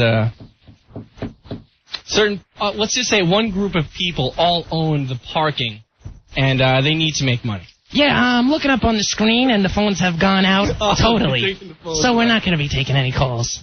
You know, Joe, I was meaning to ask you if you read. Did you read the paper today? Yeah, I was reading the paper. What'd you say? Well, I saw they had an advisory that there was going to be an attack today. Yes, I read about that. Was it today or? Well, they said it could come as early as today, and it could be any time after that. Really? And I realized what the attack was going to be. Actually, it's going to be an attack of bad radio between you and I. Oh, okay. So this is the attack. I see where you're going with that. So no, that was pretty stupid of you. I thought maybe we'd get into that. Well, go ahead. You got so goddamn much No, to I was say. going to ask you Let's because go. No, because you seem to know your topics, and I Well, wanted listen, to see. you've been in New York for 9 months. Maybe I thought you would give us something to talk about. Let's settle down here, Ray Ray. I will jump over the console and shove my foot in your ass. So, let's see. You know what I can tell you I've learned so far today? Doing this, a lot harder than it looks. Yes, it is much harder. Well, we're kind of winging it. We haven't prepared for this show. It's true. That's true. It's true. That's like any profession. If you don't prepare and you try to do it without learning... What happens? I don't know. Malpractice suits. No, we can't get sued for doing a radio show that we didn't prepare for. Oh, good, because I was worried. No, we'll be all right. No lawsuits. Maybe we could bring in a guest. Is there anyone out there you think would And like the to talk phones to are us? shut. This is WNEW. 877-692-1027. I think we need somebody on the phones. The person you're trying to call. Get out of the host chair. Well, that's the phone are ringing. I think we need someone on the phones. What do you think? I think if you could find the button, that would be great. I can find the button. The person you're trying to reach is drunk. Please try your call again. So, what else do you think of drunken Fat Billy? Ray? Don't mind him. He just drunk, that's all. That's it, Billy, get the hell out of here. You know, I was talking to Billy. He makes me want to get the big knife. Joe. We're on the phones. This is WNEW, 877-692-1027. And we're going to talk to Joe. Joe, you're on with Joe and Ray. What's going on, Joe? Hang on a second there, Joe. Yeah, I don't think this... I want to make sure that everyone can hear your clever little comment. Hang on, let me just find that. Joe, are you there? I'm here. All right, Joe, I'm sorry. You had something funny to say for us? Yeah, I'm just wondering why the sports guys are on so late at night. Oh, the sports guys. You think it's funny to make fun of the sports guys because sometimes they don't... I'm not making fun of the sports guys. You're just making chuckles. Hey, Joe, have you heard us talk about sports yet? What exactly is the sports guys about this to you? I'm just wondering. No, I don't understand what you're saying, Joe. Ray, I have a spy report.